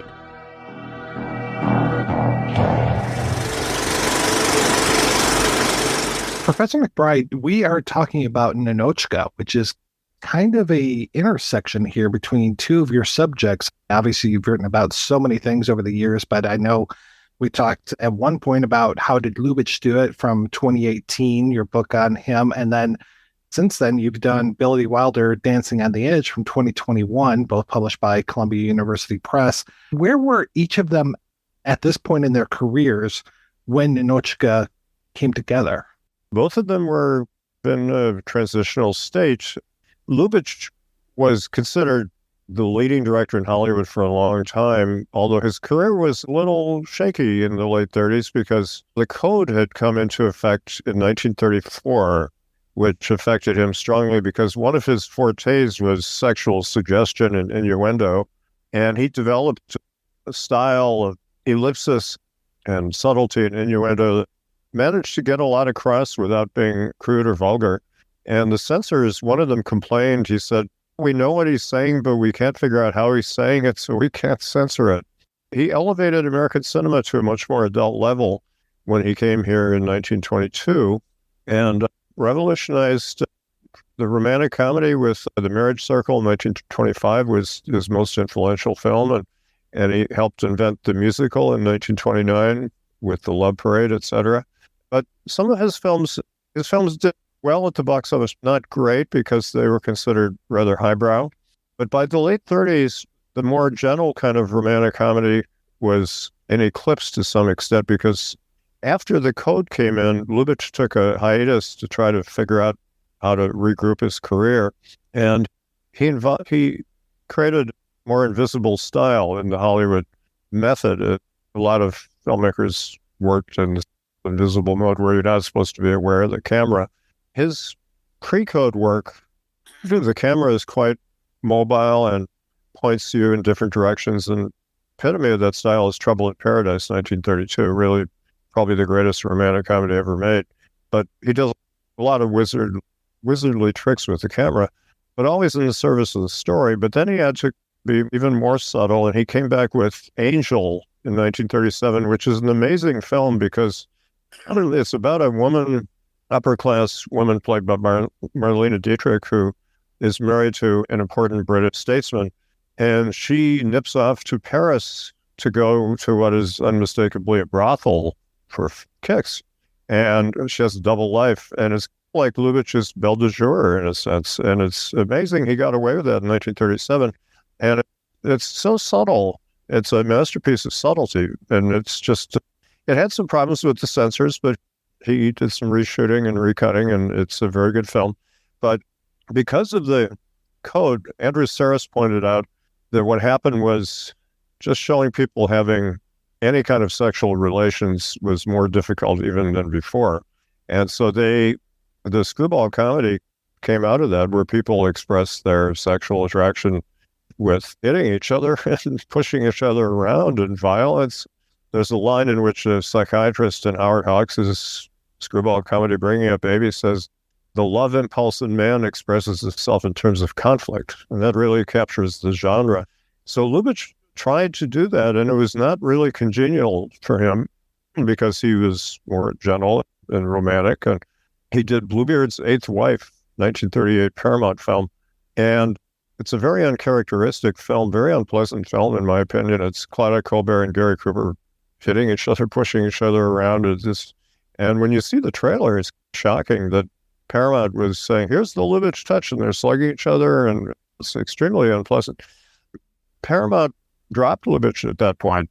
The studio had some shaky financial times in the 30s, too, and they just felt that he was passé, or not as au courant as some of these other filmmakers, such as Capra and Hawks and whatever. So he was without a project in 1938. Now we get to Billy Wilder. Wilder was a refugee from Hitler. He joked that Lubitsch was one of the talented ones who came voluntarily to America. He didn't have to flee. But Lubitsch was also Jewish, but he was in America long before the Nazi regime took power. But Wilder had to flee. He was a screenwriter and journalist in Berlin, and he went to Paris, co-directed a film. Then he fortunately got into America to work at various studios, Columbia starting, and then other ones. But he was a junior writer, and he didn't know the language, English.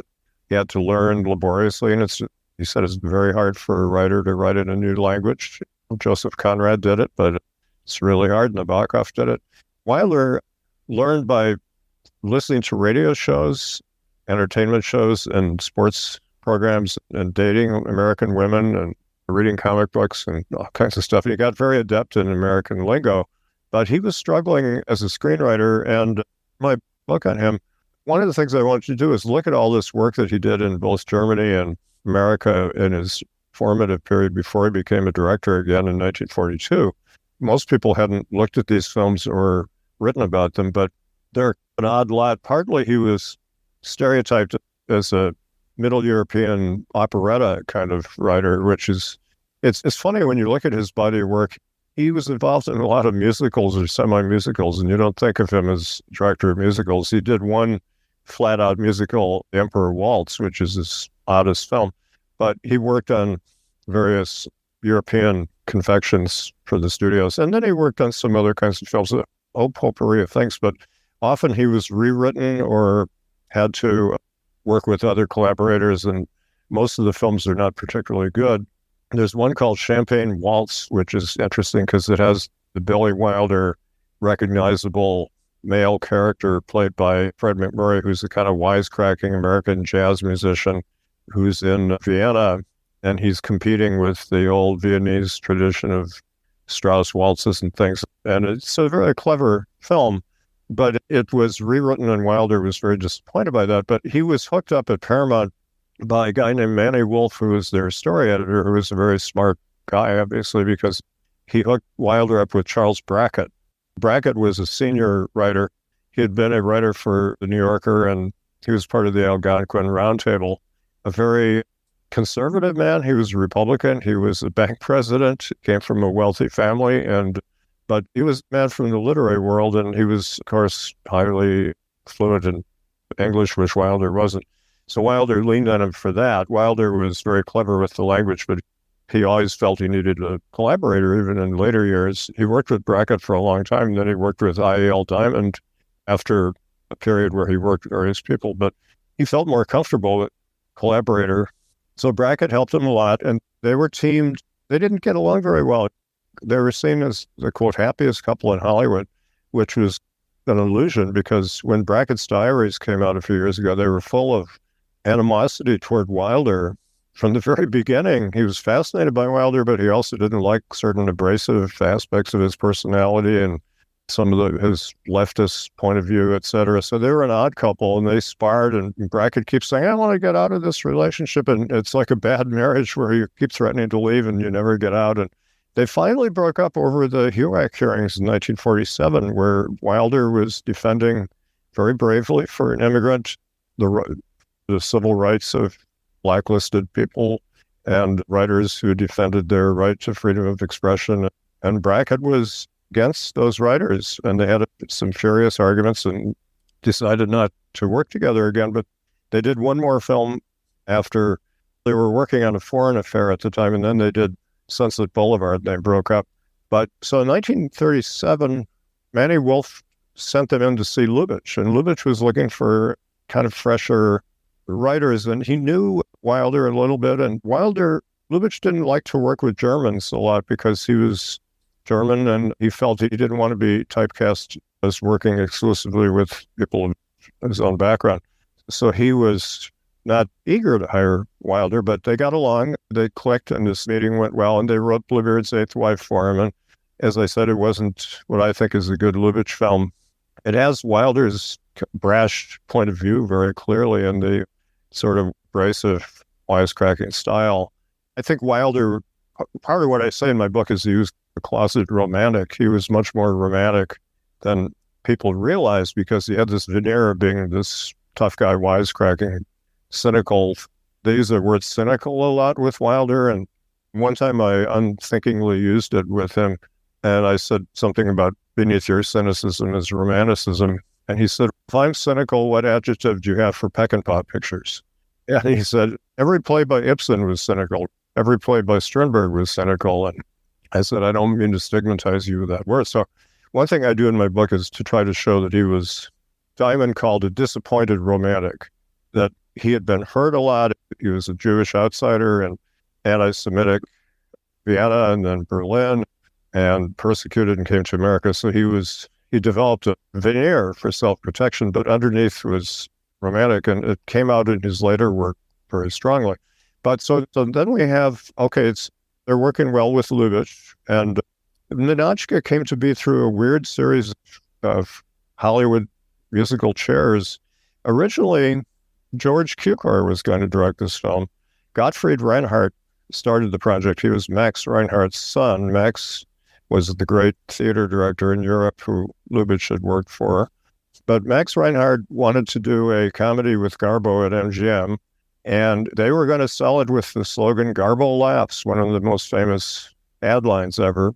She had actually laughed in a couple of films before, but she was known for her tragedy. And he had a whole series of writers. There were 10 writers who worked on this project before Brackett and Wilder came in. And some of the people contributed certain elements that wound up in the film, but the script was not coming together. Cukor left to do Gone with the Wind, and then he got fired from that. And Lubitsch was going to do The Women at MGM from the Claire Booth Luce play. And then when Cukor was fired, he took over The Women. And Lubitsch wanted to do The Shop Around the Corner, which is this beautiful film he made in 1940 for MGM. Small scale, warm human comedy about people working in a shop in Budapest. And oddly enough, he couldn't get it made at studios. They thought it was too gentle for that, too unglamorous for that period. So he contrived a way to do it by going to MGM and saying, I'll do Ninotchka if I could also do Shop Around the Corner as a kind of lower budget film. And that's what happened. And so it wound up being the perfect director for the perfect project. And Lubitsch had always wanted to work with Garbo, and they just hadn't found a project. And she said, while she was working with him, she said, he's the first and only great director I've had in Hollywood, which is quite a compliment. And so Brackett and Wilder worked with Lubitsch and Walter Reisch, who is a very good screenwriter who Wilder had worked with back in Berlin.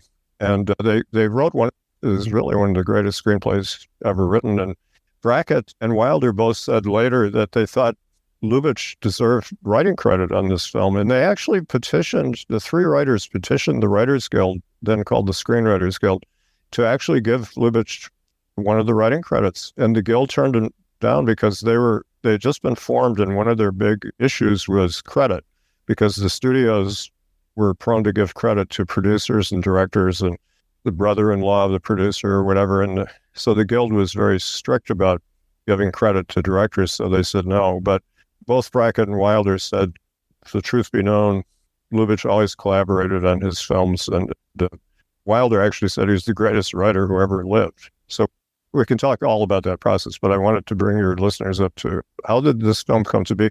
It actually, now to just finish your question, this catapulted Billy Wilder into the big time, both this and Bluebeard's Eighth Wife, but especially this one, because here's a writer who had just come to Hollywood 6 years before, but by 1939, he's writing a classic film that was a big hit and got a lot of recognition and made him an important screenwriter.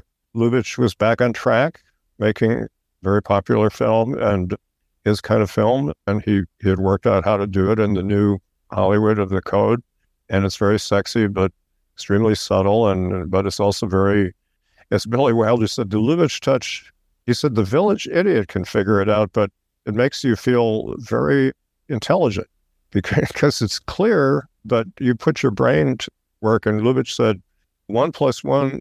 A lot of directors say 1 + 1 = 4, 2 + 2 = 4, but Wilder said Lubitsch just gave you 2 + 2, and you have to add it up yourself. And he said if you do that, they will love you for it. He had become at the top rank of directors again, and it's one of his great masterpieces. So it really put them both in the highest rank again, and helped both of their careers a lot. Sounds like they had a really good working relationship. Yeah, Wilder and Lubitsch became good friends. They didn't work together again after Ninotchka, partly because Wilder was at Paramount and Lubitsch had split with Paramount. But Wilder even moved in with Lubitsch for a while. Lubitsch had a serious heart attack in 1943. His health started to fail.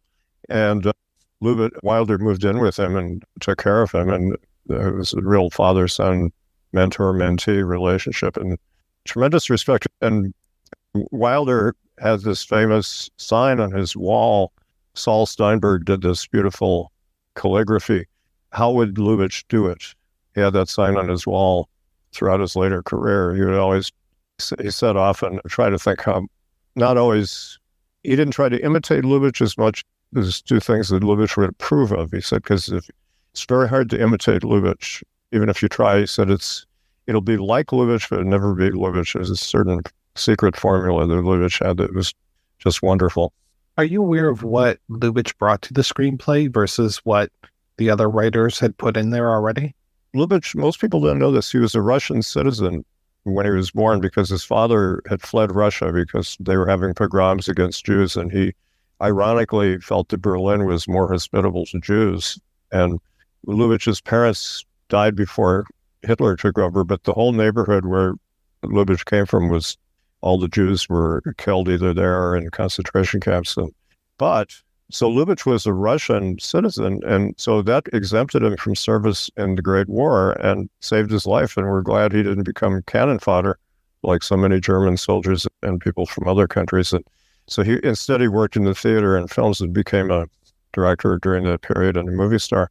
But so when he has a Russian commissar played by Garbo coming to Paris to sell jewels, that the Tsarist regime had these very valuable jewels and the Soviets needed money. And so Lubitsch could really relate to a Russian person, although the gag, a lot of the humor in Ninotchka comes from the fact that she has no sense of humor at the beginning, and then she learns under the tutelage of this kind of worthless Parisian gigolo played by Melvyn Douglas, who is very much a Billy Wilder kind of guy. Wilder had worked as a tea dancer, they called it in Berlin, dancing with ladies for tips at night hotels.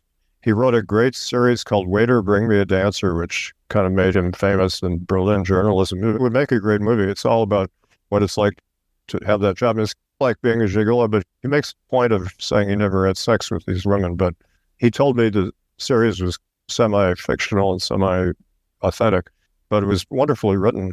But anyway, Lubitsch also had gone to Russia, Soviet Union, for his honeymoon with his second wife. It seems like maybe an odd place to go for your honeymoon in 1936 to Stalin's Russia.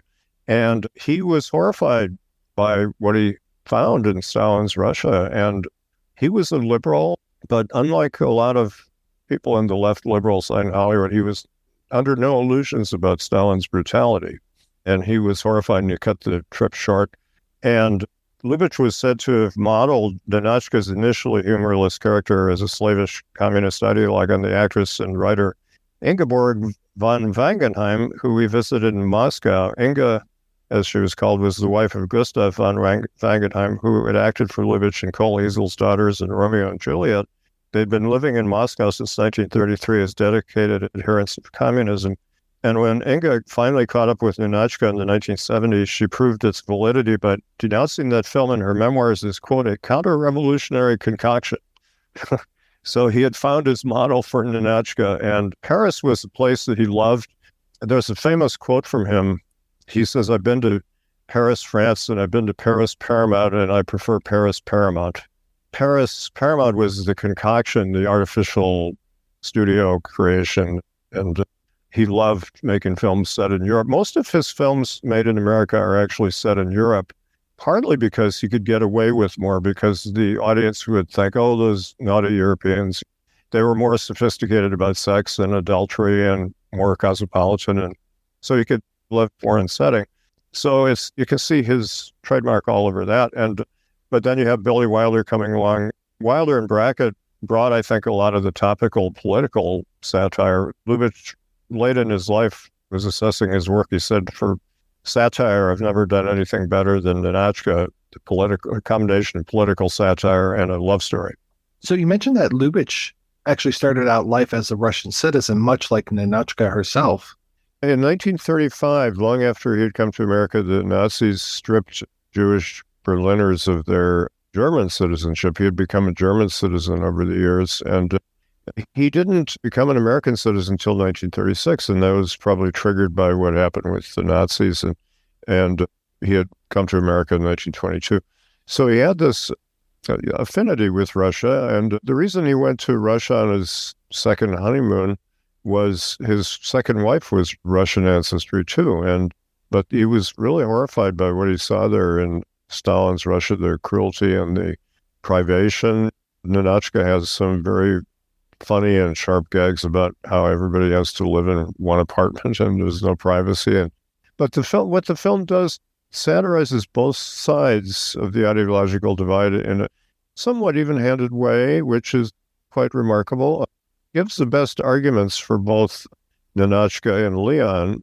Frank Capra, as I've mentioned before, said that you should give your villains the best arguments you can give them. And Ninotchka's not really a villain, but she's the humorless foil at the beginning. And she has good arguments about the achievements of the Soviet Union and about the cruelty of the Tsarist regime. And there's the exiled white Russian aristocrat who's living in Paris, very cruel. She yearns for the good old days where they could whip peasants and that kind of thing. And so it revolves around selling the diamonds that they took from the white Russian woman.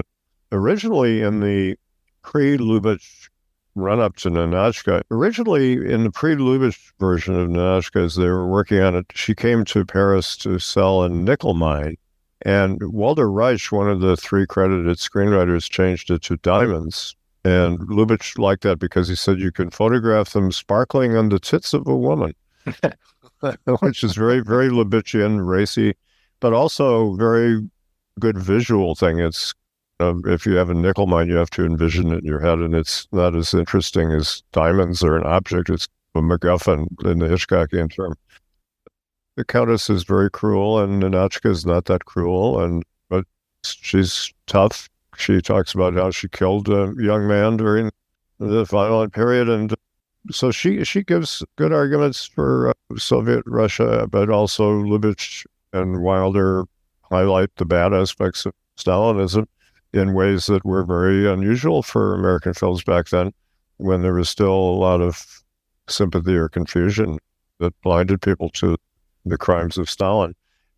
Billy Wilder created many of the anti-Soviet gags, and he was the kind of guy who, if you've seen 1, 2, 3, he loved to mock both sides, scattershot. He didn't spare anybody in his political satire. And he was asked by Michel Simard if he worried about that with 1, 2, 3, and he said, "No, when the revolution comes, they'll line me up against a cellophane wall and shoot me, and that's fine with me." He liked to be attacked from all sides, but many of the anti-Soviet gags in the film came from Billy Wilder, who was equal opportunity satirist. He attacked all sides in 1, 2, 3, for example. It's a similar film, has some affinities with Ninotchka, but he was concerned as liberal leftist that he had offended the USSR, and he said to Life magazine in 1944, he said, "I've always wanted to see Odessa, and now I'm afraid we never will." And his writing partner, Charles Brackett, says, "I can last a long time without seeing Odessa." And Brackett, that's revealing, because Brackett was a right-wing conservative, and that's the source of much of the antagonism between them. Wilder, as I mentioned, was anti-HUAC when they had their big hearings in the fall of 47 against Hollywood, and he was furious. At one point, he said, "I spit upon the Congress of the United States," which is a strong statement. He was an immigrant. He loved America. He loved the freedom and democracy we had here. He said the best thing about America was the Supreme Court, and today he would have a different view, I'm sure. He and Brackett had a bitter argument. That was the cause of their split, because Brackett was defending HUAC.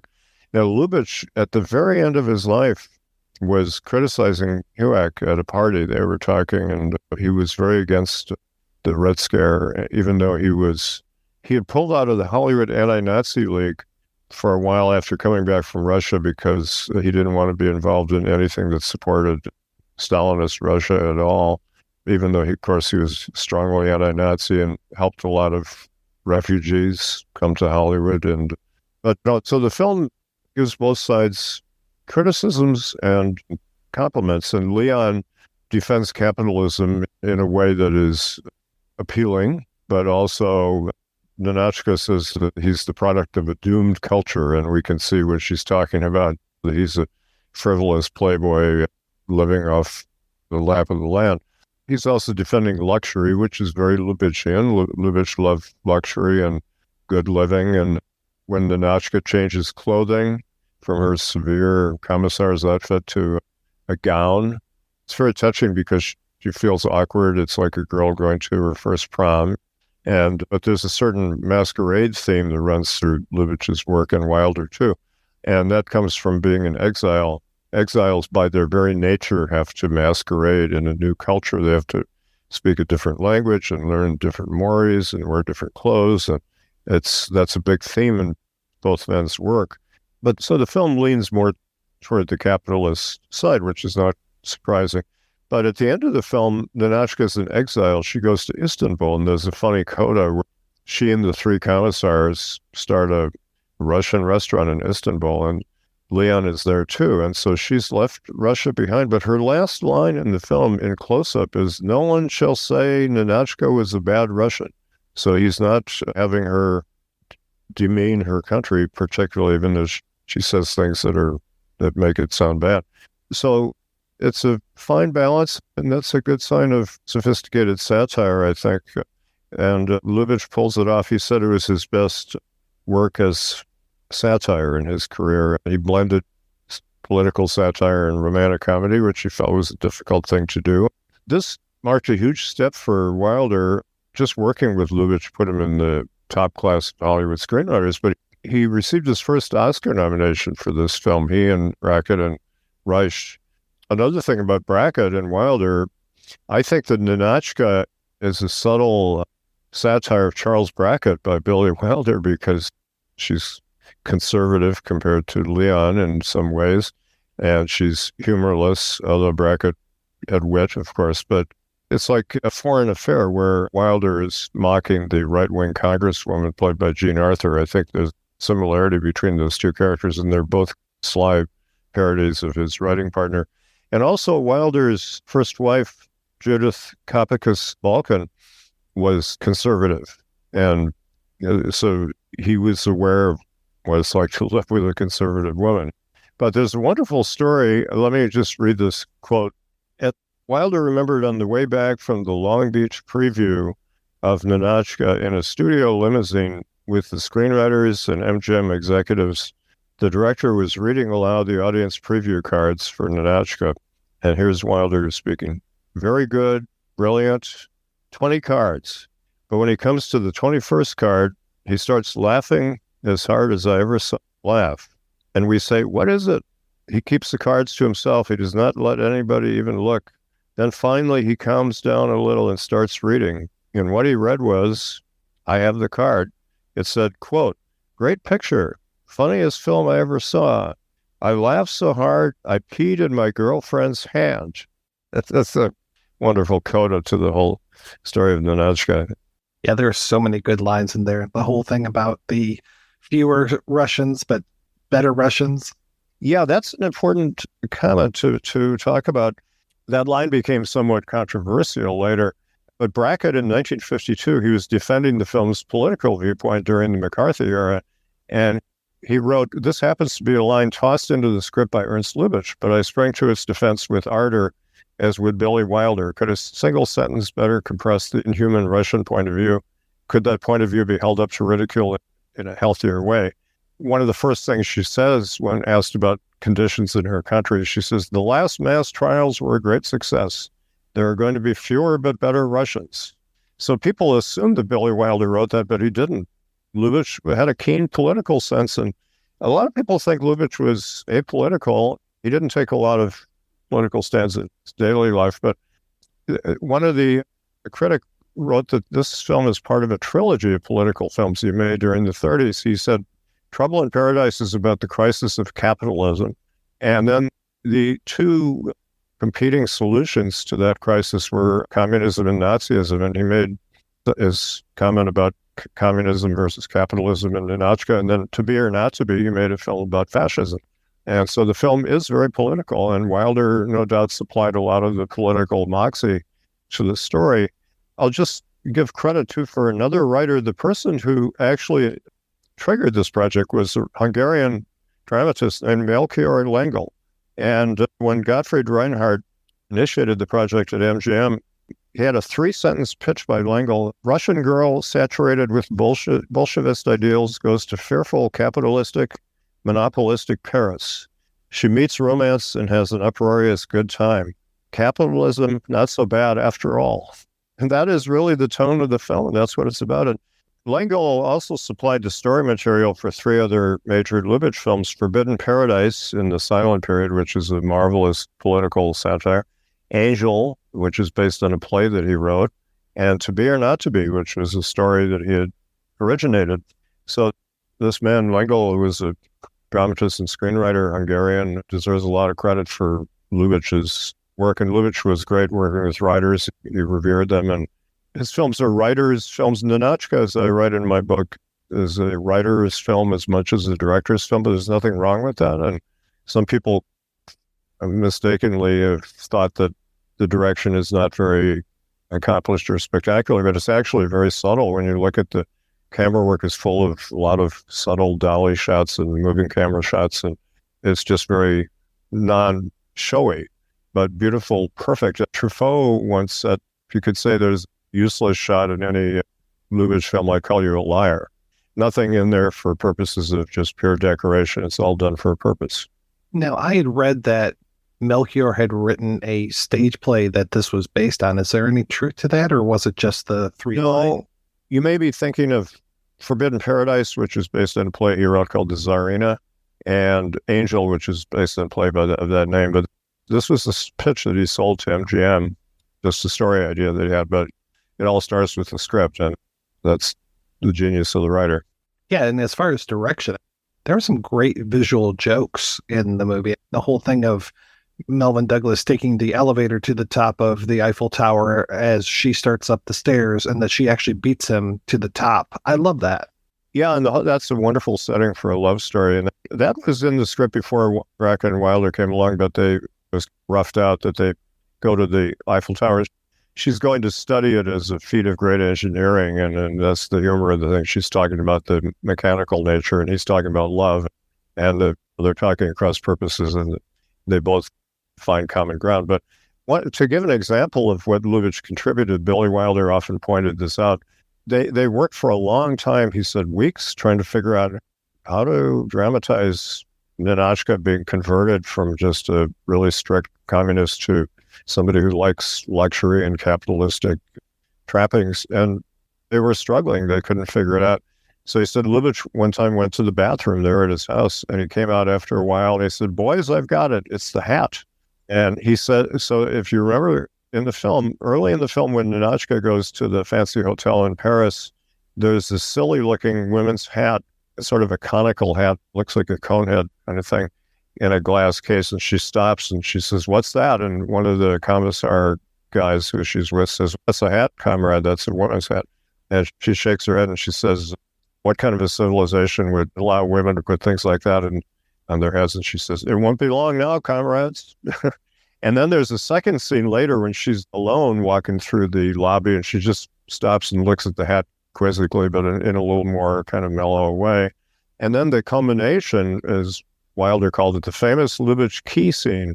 She goes into her suite at the hotel and she locks the door, and she goes down on her knees and in this dresser, and she pulls out the hat. She's bought the hat. We never see her buy the hat. That's the kind of Lubitchian ellipsis.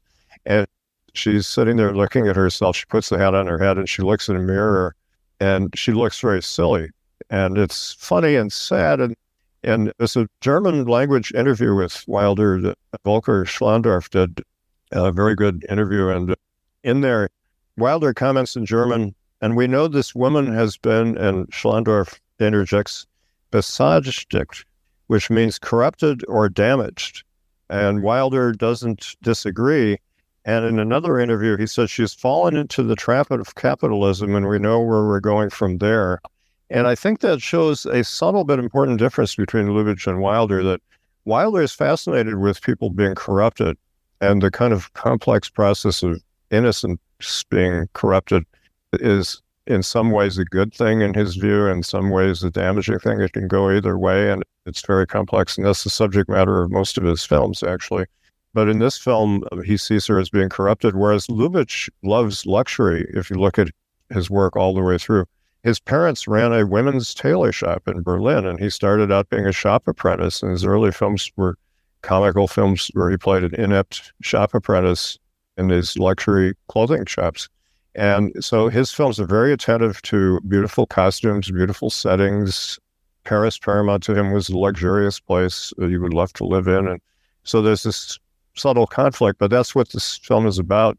It's about corruption versus discovery of love and romance. And also important to realize, Ninotchka is an ideologue and humorless for quite a while, but she's not a prude. She's willing to have sex, and she sees sex, though, as a very natural, mechanical function, divorced from romance. There's a great love scene in the film where she comes to see Melvyn Douglas wearing the silly hat, and she looks very embarrassed, and it's a very sweet scene. And they have this scene where they start kissing, and it's beautifully done, tender scene, but he's talking about love. And it's ironic that this gigolo is talking about love and romance, and she's putting it all in mechanical terms, but he's kissing her and she's getting sexually excited, and it's just beautiful. It's just lovely, but it's still, she hasn't loosened up totally. Another great scene is when she laughs for the first time in the film. It's just wonderful, where they go to a worker's bistro is where she likes to eat lunch, and Melvyn Douglas follows her there, and he pretends that he eats there all the time, which is a lie. But the proprietor comes over and says, "Oh, great to see a new customer." So he shoots down her story. But before that, he's waving to all these rough working guys, and they're, hello. So anyway, he's sitting with her as she's just mechanically eating her vegetables. And when she orders, I forget if it's beets and carrots or something like that. And the guy has a great line. He says, "Madam, this is a restaurant, not a meadow." But she's eating this stuff. He's trying to desperately make her laugh. So he's telling her some bad jokes, like a kind of corny vaudevillian. And some of them are not funny, and some of them he screws up, and it's just a wonderful scene. And finally, he gets angry that she's not laughing, and he leans back in his chair, and he's scolding her, and the chair slips, and he does a big pratfall, and it shows all these guys laughing at him. And in the script, it says there's a moment where she looks, and then she breaks into laughter. But I think another subtle but beautiful touch is Lubitsch and his editor, Jean Ruggiero, cut when she's in the midst of laughing. There's no pause. She's just roaring with laughter. It's just one of the moments that sort of shrills the soul, as somebody said about the ending of Chaplin City Lights. It's one of the great movie moments. And she's laughing. But the topper, Wilder said Lubitsch always topped his jokes. Melvyn Douglas doesn't think it's funny because he's the butt of the joke. He's on the floor and he has to get up and he's made ridiculous. And so he sits with her and then he finally laughs and then they both roar with laughter. It's a wonderful scene. And from that point on, she's a changed, different person for the better. And he is too. He learns a lot from her. When was the first time you met Billy Wilder? In 1974, I was a young reporter in Riverside, California. I'd been writing about him since, I guess, 1970 is the first time I wrote about him. Michael Wilmington and I were writing for Film Quarterly, and we reviewed The Private Life of Sherlock Holmes, which I think is a great late Wilder film. And we defended that from American critics, didn't appreciate it because it was very romantic. When American films became very sexually free and the language loosened up everything, you could do anything almost. Wilder went the opposite direction, counterintuitively. He went into the more romantic direction, and people couldn't relate to that. In the early 70s, if somebody called you romantic, they were insulting you. This is the period of free love, and it was supposed to be divorced from romance. And Wilder, his whole body of work is just the scene I mentioned in Ninotchka, that sex and romance should not be separated. He's critical of people who try to do that. And so then we reviewed Avanti, and I love Avanti. It's possibly my favorite Wilder film. That was dismissed in America as an old-fashioned romantic film. It's the most Lubitchian film he ever did. He kept trying to do Lubitsch films and with various degrees of success, but Avanti is truly Lubitchian, I believe. But so I went in 1974. He was shooting the front page based on the Ben Heck, Charles MacArthur newspaper play, which I love. And I wangled a chance to go on the set and watch him shoot for a day, which was wonderful. And I interviewed him, and I interviewed I.L. Diamond and Jack Lemmon, Walter Matthau, the cameraman, the producer. And it was just terrific. And I've saved my notes so that I published the interview in Sight and Sound and the Boston Real paper, but I had a lot more material that I saved and made use of in my book. And then I interviewed him numerous times over the years, and I did a big interview with him with Todd McCarthy in the 1980s for Film Comment over a 2-day period. We did a long interview, a lot about his later work. And then I gave him the Career Achievement Award from the Los Angeles Film Critics Association in 1995, which I advocated for. And I sat with him and Jack Lemmon and gave the speech honoring him. And when he died, I rewrote that for a tribute in the Writers Guild magazine. Put that on the cover. Thank you, Mr. Wilder, we called it. And Billy Wilder's widow, Audrey, was so touched by that by the Writers Guild paying tribute to him, as they well should, that she gave all his scripts to the Writers Guild library. So I got to know him quite well. And he was a wonderful interviewee, former newspaper guy. It's one reason we got along, because old newspaper guys get along. And even when I was 27, I was an old newspaper guy. I've been doing this since 1960. And it's like when I met Samuel Fuller, he and I clicked immediately too. We talk the same language. And I knew Billy Wilder's work really well, so we had some really good talks over the years. But anyway, it was really a treat to dig into his life and work. In both the Lubitsch and Wilder books, I wrote them partly because they're fun. And there's nothing more fun than writing a book on Ernst Lubitch. It's just such a pleasure. When I wrote my Frank Capra book, which took 7.5 years, it was a great challenge and very engaging on a craft level, but very sad, very tragic, because his life was a real tragic failure after 45 years of success. He had 45 years of downhill failure. But Lubitsch was just a joy. But I wanted to see all these films that have not been seen widely in America. until recently, actually. And I'm now working with Kino Lorber doing audio commentaries on a lot of Lubitsch's German silent films. We've been doing, I Don't Want to Be a Man, The Oyster Princess, When I Was Dead, which is an unusual black comedy he made in Germany, and some other ones too. And Madame du Barry is coming out eventually. And a lot of these films had not been seen much in America. And I went to Europe twice to see Lubitsch films and wanted to cover his entire body of work. His books before that on Lubitsch, most of them either about his German work or his American work. Most people just knew his American work. And I felt you couldn't understand him fully unless you could encompass both in one book. And I started actually writing, I thought it was a clever idea to write a book on Lubitsch and Wilder together. And so for about a year, I was doing that. And then I realized, first of all, it would be way too long because they both had huge careers, but also they were as different as they were similar. There's strong differences too.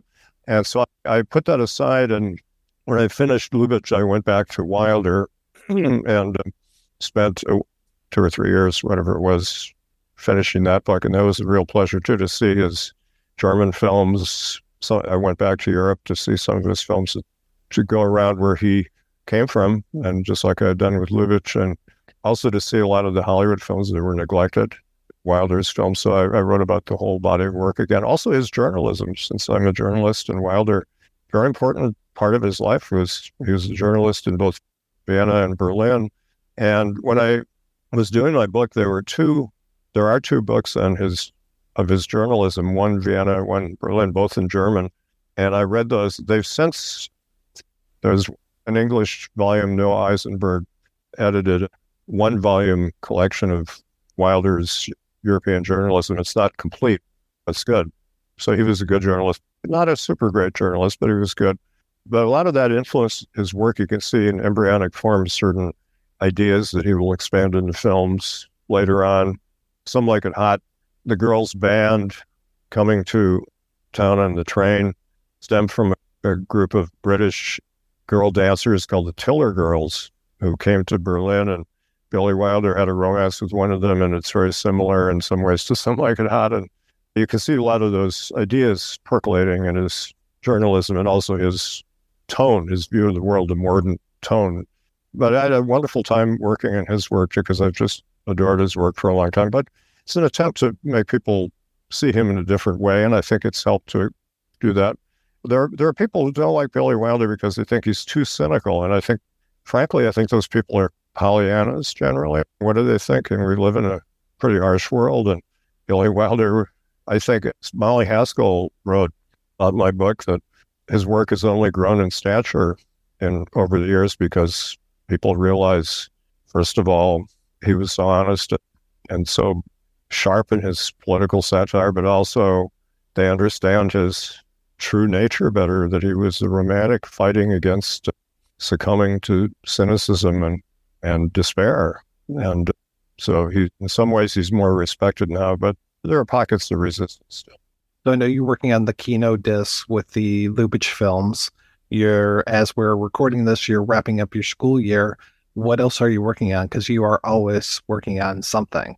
Well, I'm trying to figure out what I'm going to do next. I had 4 books out almost simultaneously about a year ago.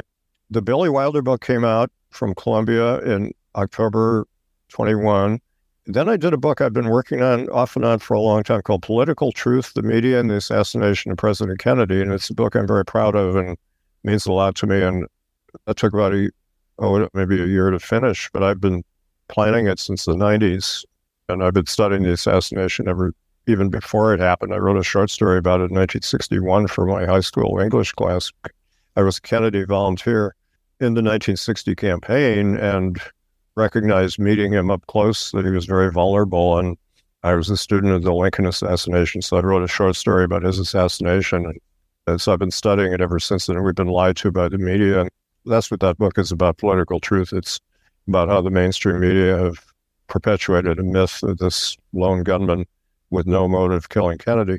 I had written an earlier book called Into the Nightmare, My Search for the Killers of President John F. Kennedy and Officer J.D. Tippit. So that's actually my main interest in life, is the Kennedy assassination. Whether I'll do another book on that subject, I don't know, but I keep researching it. And then I also in that period around 21, 22, I had a new edition of my book, Whatever Happened to Orson Welles, A Portrait of an Independent Career. I added a section on 2 Welles films that had come to light since the book was first published. The Other Side of the Wind, his testament film on Hollywood, which I'm in as an actor, and I helped complete it. I was one consultant on the completion. And also Too Much Johnson, his early film that miraculously was rediscovered in a warehouse in Italy, a pre-Citizen Kane film that he did. And then I did a little book on the Coen brothers called The Whole Darn Human Comedy, Life According to the Coen brothers. So I was working like a demon, getting 4 books out in one time. And I thought I'd take a little break after that and regroup and try to think of what I'd like to do next. I think you deserve a little bit of a break after that. Yeah, that was a bit much. I like to work hard and I'm efficient, but when you're doing 4 at the same time, it's like the work overlaps sometimes. Which book am I working on tonight? I've got to do this and I've got to do this. So many tasks involved. Actually, there is a book that is in the works that I've been working on since then. My John Ford critical study that I wrote with Michael Wellington in 1974, but actually we wrote it in 69 to 71, and we sold it to the British Film Institute Cinema 2 series. They had a very good 2 series of film books back then. But it didn't come out till 74 because the British publisher, Secker and Werber, claimed they couldn't find an American publisher. That's how low Ford's status was at the time, although that was not in the contract. So I get the book out. So it came out in 74, and we put a lot of love and blood into that book, and it was reprinted later, and then it went out of print. And so I had this desire to get the book back into print, and my colleague Mike Wilmington died in 2022, unfortunately. He had quite a good career. He was the critic for the Chicago Tribune for quite a while, and he also wrote for the Los Angeles Times. Taught me a lot about films and acting in particular. He was a terrific actor, and I directed him on stage in The Zoo Story twice in Wisconsin, where we came from. And so back then, I thought, John Ford is such a big subject, I need a collaborator to help write this book. So we did that together. And so I've updated that for the University Press of Kentucky, which I've published books with before on Wells and Hawks. And I've added a long, ambitious section on Ford's silent films, because we now have 27 Ford silent films in whole or in part. And back when we did our book, there were only about 12 known to exist. And we wrote about one in detail, Straight Shooting, his first feature.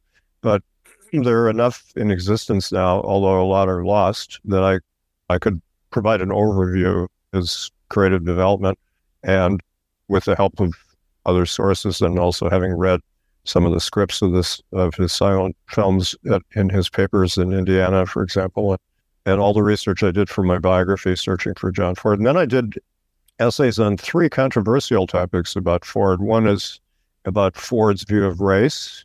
Another is Ford and Irishness. And a third is about Ford's use of comedy. And people who don't like Ford often say, I don't like his comedy. I don't like the slapstick fighting, brawling, etc. So I think the comedy is very integral to his work. The tragedy and comedy mixture is so characteristic of John Ford and his view of the world that I advocate for that point of view. And I put that piece into the book too. So it's got a lot of new material, a lot of new photographs and frame enlargements. That'll be out in December. Professor McBride, thank you so much for your time. I always appreciate talking with you. Well, it's great to talk to you, Mike. It's you know so much, and it's always a pleasure to take your questions and hear your thoughts, and they stimulate so many things in my mind. So thank you very much.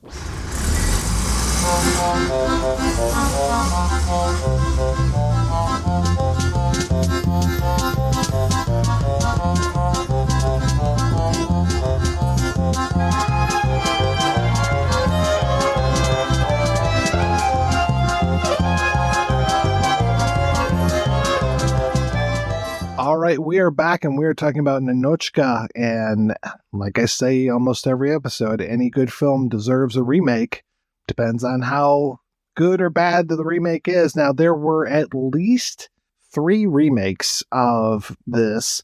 One for TV in 1960 in the US, and I cannot find hide nor hair of that. One in 1965, which was made for West German TV. And I'm guessing that plays more with the whole East-West divide. I mean, here we are in West Germany in 1965. Seems like it would be pretty obvious target there. There's 10 minutes available on YouTube that you can watch, no subtitles, and you can buy I think it's PAL VHS of that on some Polish auction sites, but I didn't do that because my worldwide VCR is not readily available to me anymore. The one remake that you can find very readily is the musical Silk Stockings, which stars Fred Astaire and Sid Charisse, basically as Leon and Ninotchka. But man, oh man, do they change it radically, but at the same time, there are exact moments that are 100% from Ninotchka into Silk Stockings. And sometimes they'll even take a joke and they'll replay it in a different way. There's the joke of Melvin Douglas taking the elevator to the top of the Eiffel Tower while Ninotchka is walking up the stairs, and she manages to get to the top before him. Same thing happens in this when she comes to the hotel where the three emissaries are, and she's got her luggage and she starts walking up the stairs, and they're like, "Oh, you can take the elevator." She's like, "No need, comrade." And then, of course, she beats them up to the top. She's faster than the elevator. I was very happy to see Peter Lorre in Silk Stockings, but he doesn't get a whole lot of stuff to do. This was kind of that latter day, kind of chunky Peter Lorre. Didn't have the presence that he did before. I mean, this is prior to his work in those Roger Corman films, which I love, but yeah, he just didn't have a whole lot of stuff going on. And then I gotta say, Fred Astaire just didn't have the same vim and vigor as Melvin Douglas. I really like Douglas a little bit more as far as the performance. I think the performances is what really gets me with Ninotchka compared to Silk Stockings. The Silk Stockings, I haven't seen it in quite a while. I watched some clips online on YouTube, but isn't there a line in the Ninotchka where they mention Silk Stockings? Because then that scene is replaced in Silk Stockings is basically, it's the hat scene where you see Ninotchka trying on the hat. In Silk Stockings, you see Sid Charisse trying on the Silk Stockings, and of course she does a dance to this, which is essentially a striptease, which is quite erotic. And basically, in that day and age, for me, anything Sid Charisse did was erotic because she was a gorgeous woman and she was an incredible dancer. And she, I mean, you know, for anyone who is not quite sure of who Sid Charisse is, if you've seen Singing in the Rain, she plays in that fantasy scene that Gene Kelly has about, you know, Gotta Dance. She plays the gun mall, the gangster's mall, in that long extended ballet. She was a gorgeous woman and an incredibly disciplined dancer. But that scene, I did watch that scene in Silk Stockings where she's trying on the stocking. That's probably the most memorable scene of the whole film, I would guess. I didn't know there was a remake or three remakes until you mentioned it yesterday, Mike. So I didn't get a chance to see them, but I took it from your lack of enthusiasm when we were talking through email that maybe they weren't the best. But I'm intrigued by this Sid Charisse striptease, so maybe I will. It's like if there's something titillating. I mean, it's by no means is it a bad movie, and it was based on a musical that was playing. Cole Porter wrote the songs, so, you know, decent songs, not as good as the stuff that he would write when he was trapped under a horse or anything, but still some pretty decent songs. I like that they have the pre-Paris sequence with, here's George Tobias is back. He was the one that was refusing a visa to Melvin Douglas. In this one, he is basically playing the Bela Lugosi type character. He's the one that sends Sid Charisse to Paris to help out these three guys. The whole thing with the jewels is gone. It's basically, there's a composer that he wants to bring back to Russia, and the composer doesn't necessarily want to flee the country. He just kind of enjoys the freedom of Paris. He's not like super anti-communist or anything, and he eventually gets sent back, and we play out somewhat of the same thing with the whole idea of the guys going to another country, and they open up a restaurant, but this one is a place with a dinner theater. So we've got Fred Astaire up on the stage when she comes in and realizes, oh, it's Steve is here. It's not Leon anymore. It's Steve is in this one. I think this was one of the last movies that Fred Astaire danced in. He went to do more serious stuff after that, but he still had the moves. And the woman that plays kind of the Swana character, because there is the other woman in here, Janice Page, she's pretty amazing. And talk about great looks as well. I mean, she's no Sid Charisse, but she, is nothing to kick out of bed either. My goodness. Okay, I'm sold on seeing this. I'll tell you just how incredible Janice Page is. She is still alive at the age of 101. Yeah, she turned I think she turned 101 this fall. I think she turned 100 last September or something. Yeah, she's had quite a career. There's a great song in here where she's talking about how things don't matter in the movies anymore because they've got widescreen and stereophonic song and sound, and it becomes this big song and dance between her and Fred Astaire. That's a real standout for me. That, and when they go back to Russia, there's a song called The Red Blues, and that one really swings as well. And there's some really good choreography in that sequence. I've mentioned Queen Christina twice, that being one of the few Garbo movies that I saw. That was directed by Ruben Mamoulian, who also directed Silk Stockings. Talk about a small world, right? Yeah, really. He must have been an MGM director for life.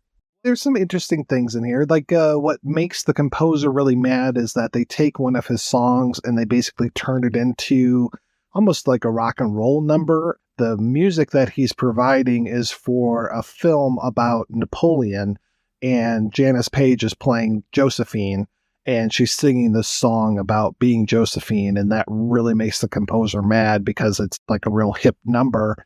But then when he gets to Russia, he basically brings rock and roll back with him, and that's when the Red Blues starts up, is when he's doing that in their apartment.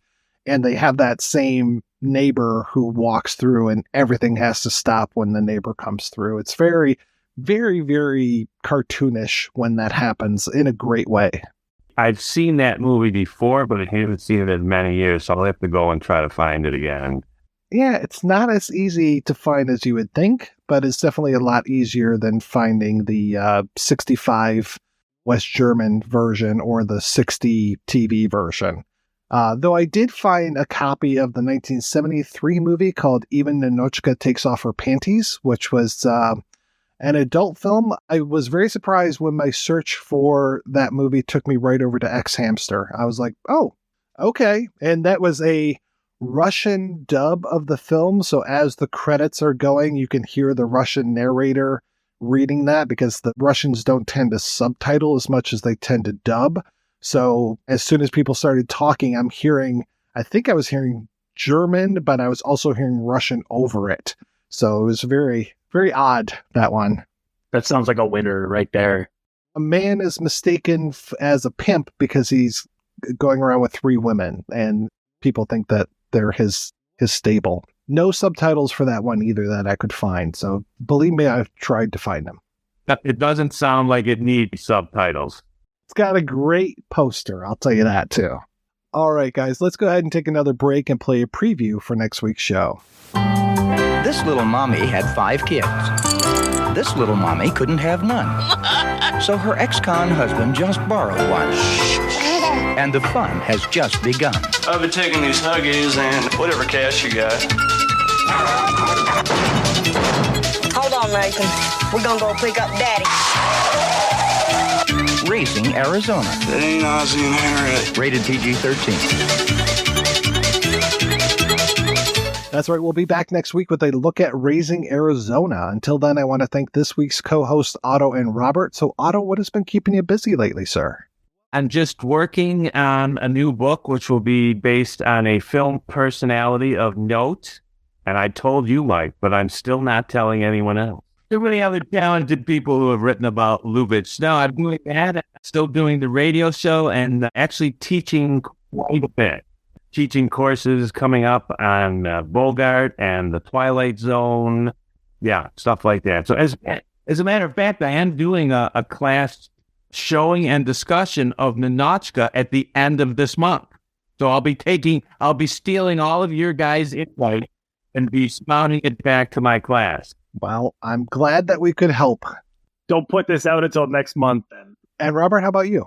Well, I got my YouTube channel keeping me busy, which is as similar as to Mike, where we, with guests, review films and really explore how the storytellers told the stories as opposed to just reviewing it. But we really go deep into our reviews.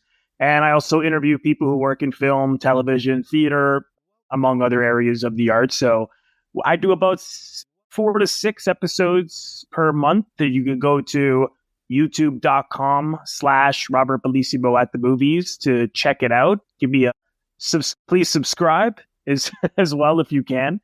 And I'm an actor and I teach acting. So I teach virtually still in the somewhat post-pandemic world, still online. So if you're looking for a class, you can go to rbellissimo.ca. And my social media handles, Twitter is at RB at the movies, and Instagram is at Robert Bellissimo at the movies, as well as Facebook. And for my acting class, it is at actor_teacher on Instagram. Oh, Mike, I should have mentioned the Barney Miller book that you can still get at Bear Manor Media. One of the best books I have in my collection. And I think you know a little bit about Barney Miller yourself, Mike. I'm learning. I won't ever know as much as you do, but I'm trying to learn. Well, thank you so much, guys, for being on the show. Thanks to everybody for listening. If you want to hear more of me shooting off my mouth, check out some of the other shows that I work on. They are all available at weirdingwaymedia.com. Thanks especially to our Patreon community. If you want to join the community, visit patreon.com/projection booth. Every donation we get helps the projection booth take over the world. We got the red blues. We got the red blues. We got the red blues. We got the red blues. We got the red blues. We got the red blues. We got the red. That's what we said. Red blues. We got the red blues.